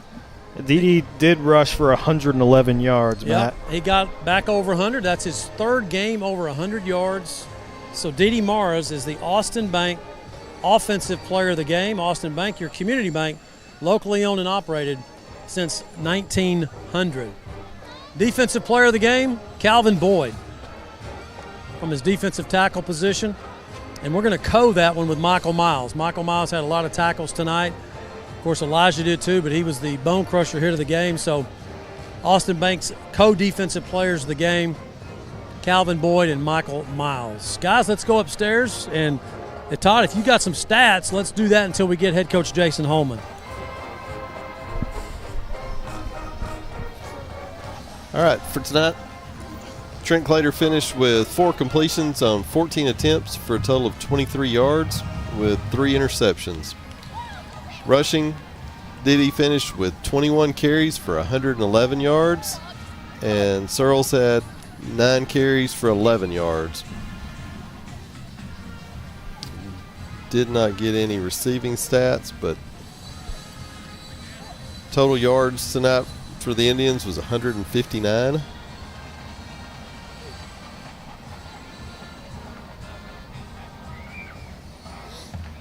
And we were third down efficiency. We converted 1 of 9, but fourth down we were 3 for 3.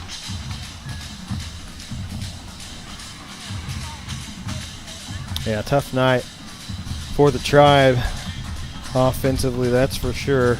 I know you don't have time of possession, but, I mean, Athens definitely controlled the clock. We had a little more possession there in the fourth quarter.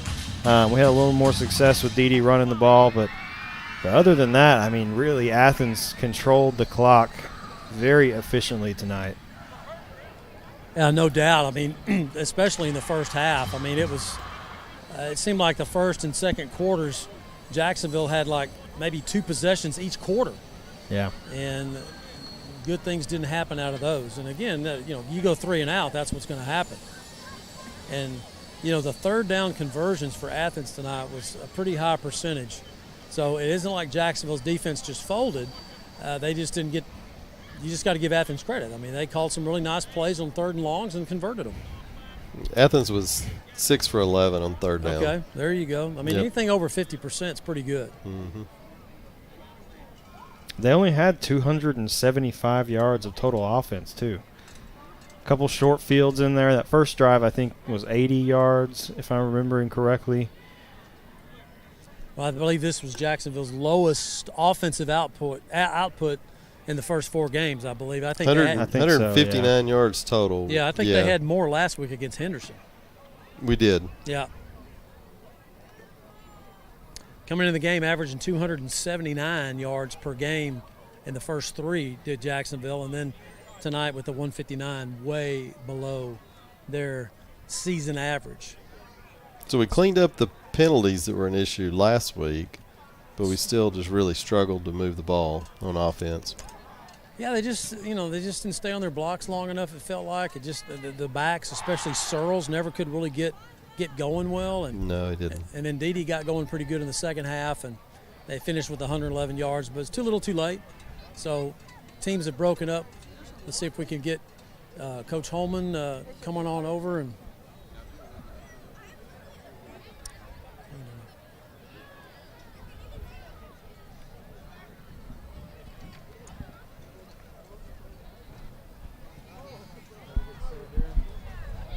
All right, I have Coach Holman on the All Smiles post-game interview. Coach, obviously not the night you wanted. Just had a hard time getting any continuity offensively. Defense was on the field a lot. Time of possession, we didn't get that, but it had to be 2-1 easily. And they just converted a lot. They were 6 out of 11 on third down conversions, and they made the plays when they needed to, and offense just couldn't stay on the field long enough. Yeah. I mean, you said it. That's the story of the night. So somehow, some way, we've got to find a way to sustain drives, and we've got to find a way to get off the field when those plays are there presented in front of us. Coach, the running game has been so strong for you guys in the first 3 ball games, and tonight it just seemed like that Athens just put 8 guys in the box just like you thought they would, and they got off the blocks and made the tackles. Dede did finish with 111 yards. Searle's only 11. So that kind of tells it, because both those guys have been pretty consistent in getting yardage. Only had 159 yards of total offense, lowest output this year. And it's the negative plays that come up. We're trying to run outside, we lose 6 yards. Those things we've got to find a way. We can't operate being put in that big of a hole. They did a great job. Hats off to them. They defended us very, very well, and we couldn't get the passing game going. So cleaned up a lot of penalties this week. That was one positive. You didn't have all those jumps and pre-snap penalties. So that was one positive out of your offense tonight. Yeah, lost turnover battle. Although we got one there at the end, but we threw 3-1, 3 picks, and so got to keep that under control. But obviously we've got a lot of work to do, Matt. Yeah, and next week Nacogdoches comes here, opening district play. Everybody's 0-0. What about this week? I mean, what are some of the things that you want to get done this week since district starts next week? Well, it's a clean slate, first and foremost. I mean, the season begins now, going forward, so they've got to understand that. What we've done in the previous 4 games, although we would like for it to be a situation where we've gotten better every single game and improved, and not that we haven't improved, but we just haven't improved at the rate that we need to. But, it's a fresh start. So it's time to put your head down and go to work, renew the season, reevaluate commitments and why we're there and what we're doing. And, obviously, we got some things we've got to fix from both sides of the ball, but it's 0-0. Coach, appreciate it. Thank you. Thank you. Head coach Jason Holman on the All Smiles post-game interview. Guys, that's a wrap from down here at Tomato Bowl on the floor. Back to you. Thank you, Matt. All right, well, next Friday night, Nacogdoches comes to town, and we will see them come in for homecoming. So make sure to tune in here on JISD Live. We'll bring you all the action next Friday from the historic Tomato Bowl. On behalf of Todd Travis, Matt Montgomery, Lee Traylor, and the students of the JHS Media Team, I'm Ryan Travis. Thank you for joining us tonight on JISD Live for all the action from the historic Tomato Bowl. We'll see you next Friday for the district opener right here on JISD Live. Have a great weekend.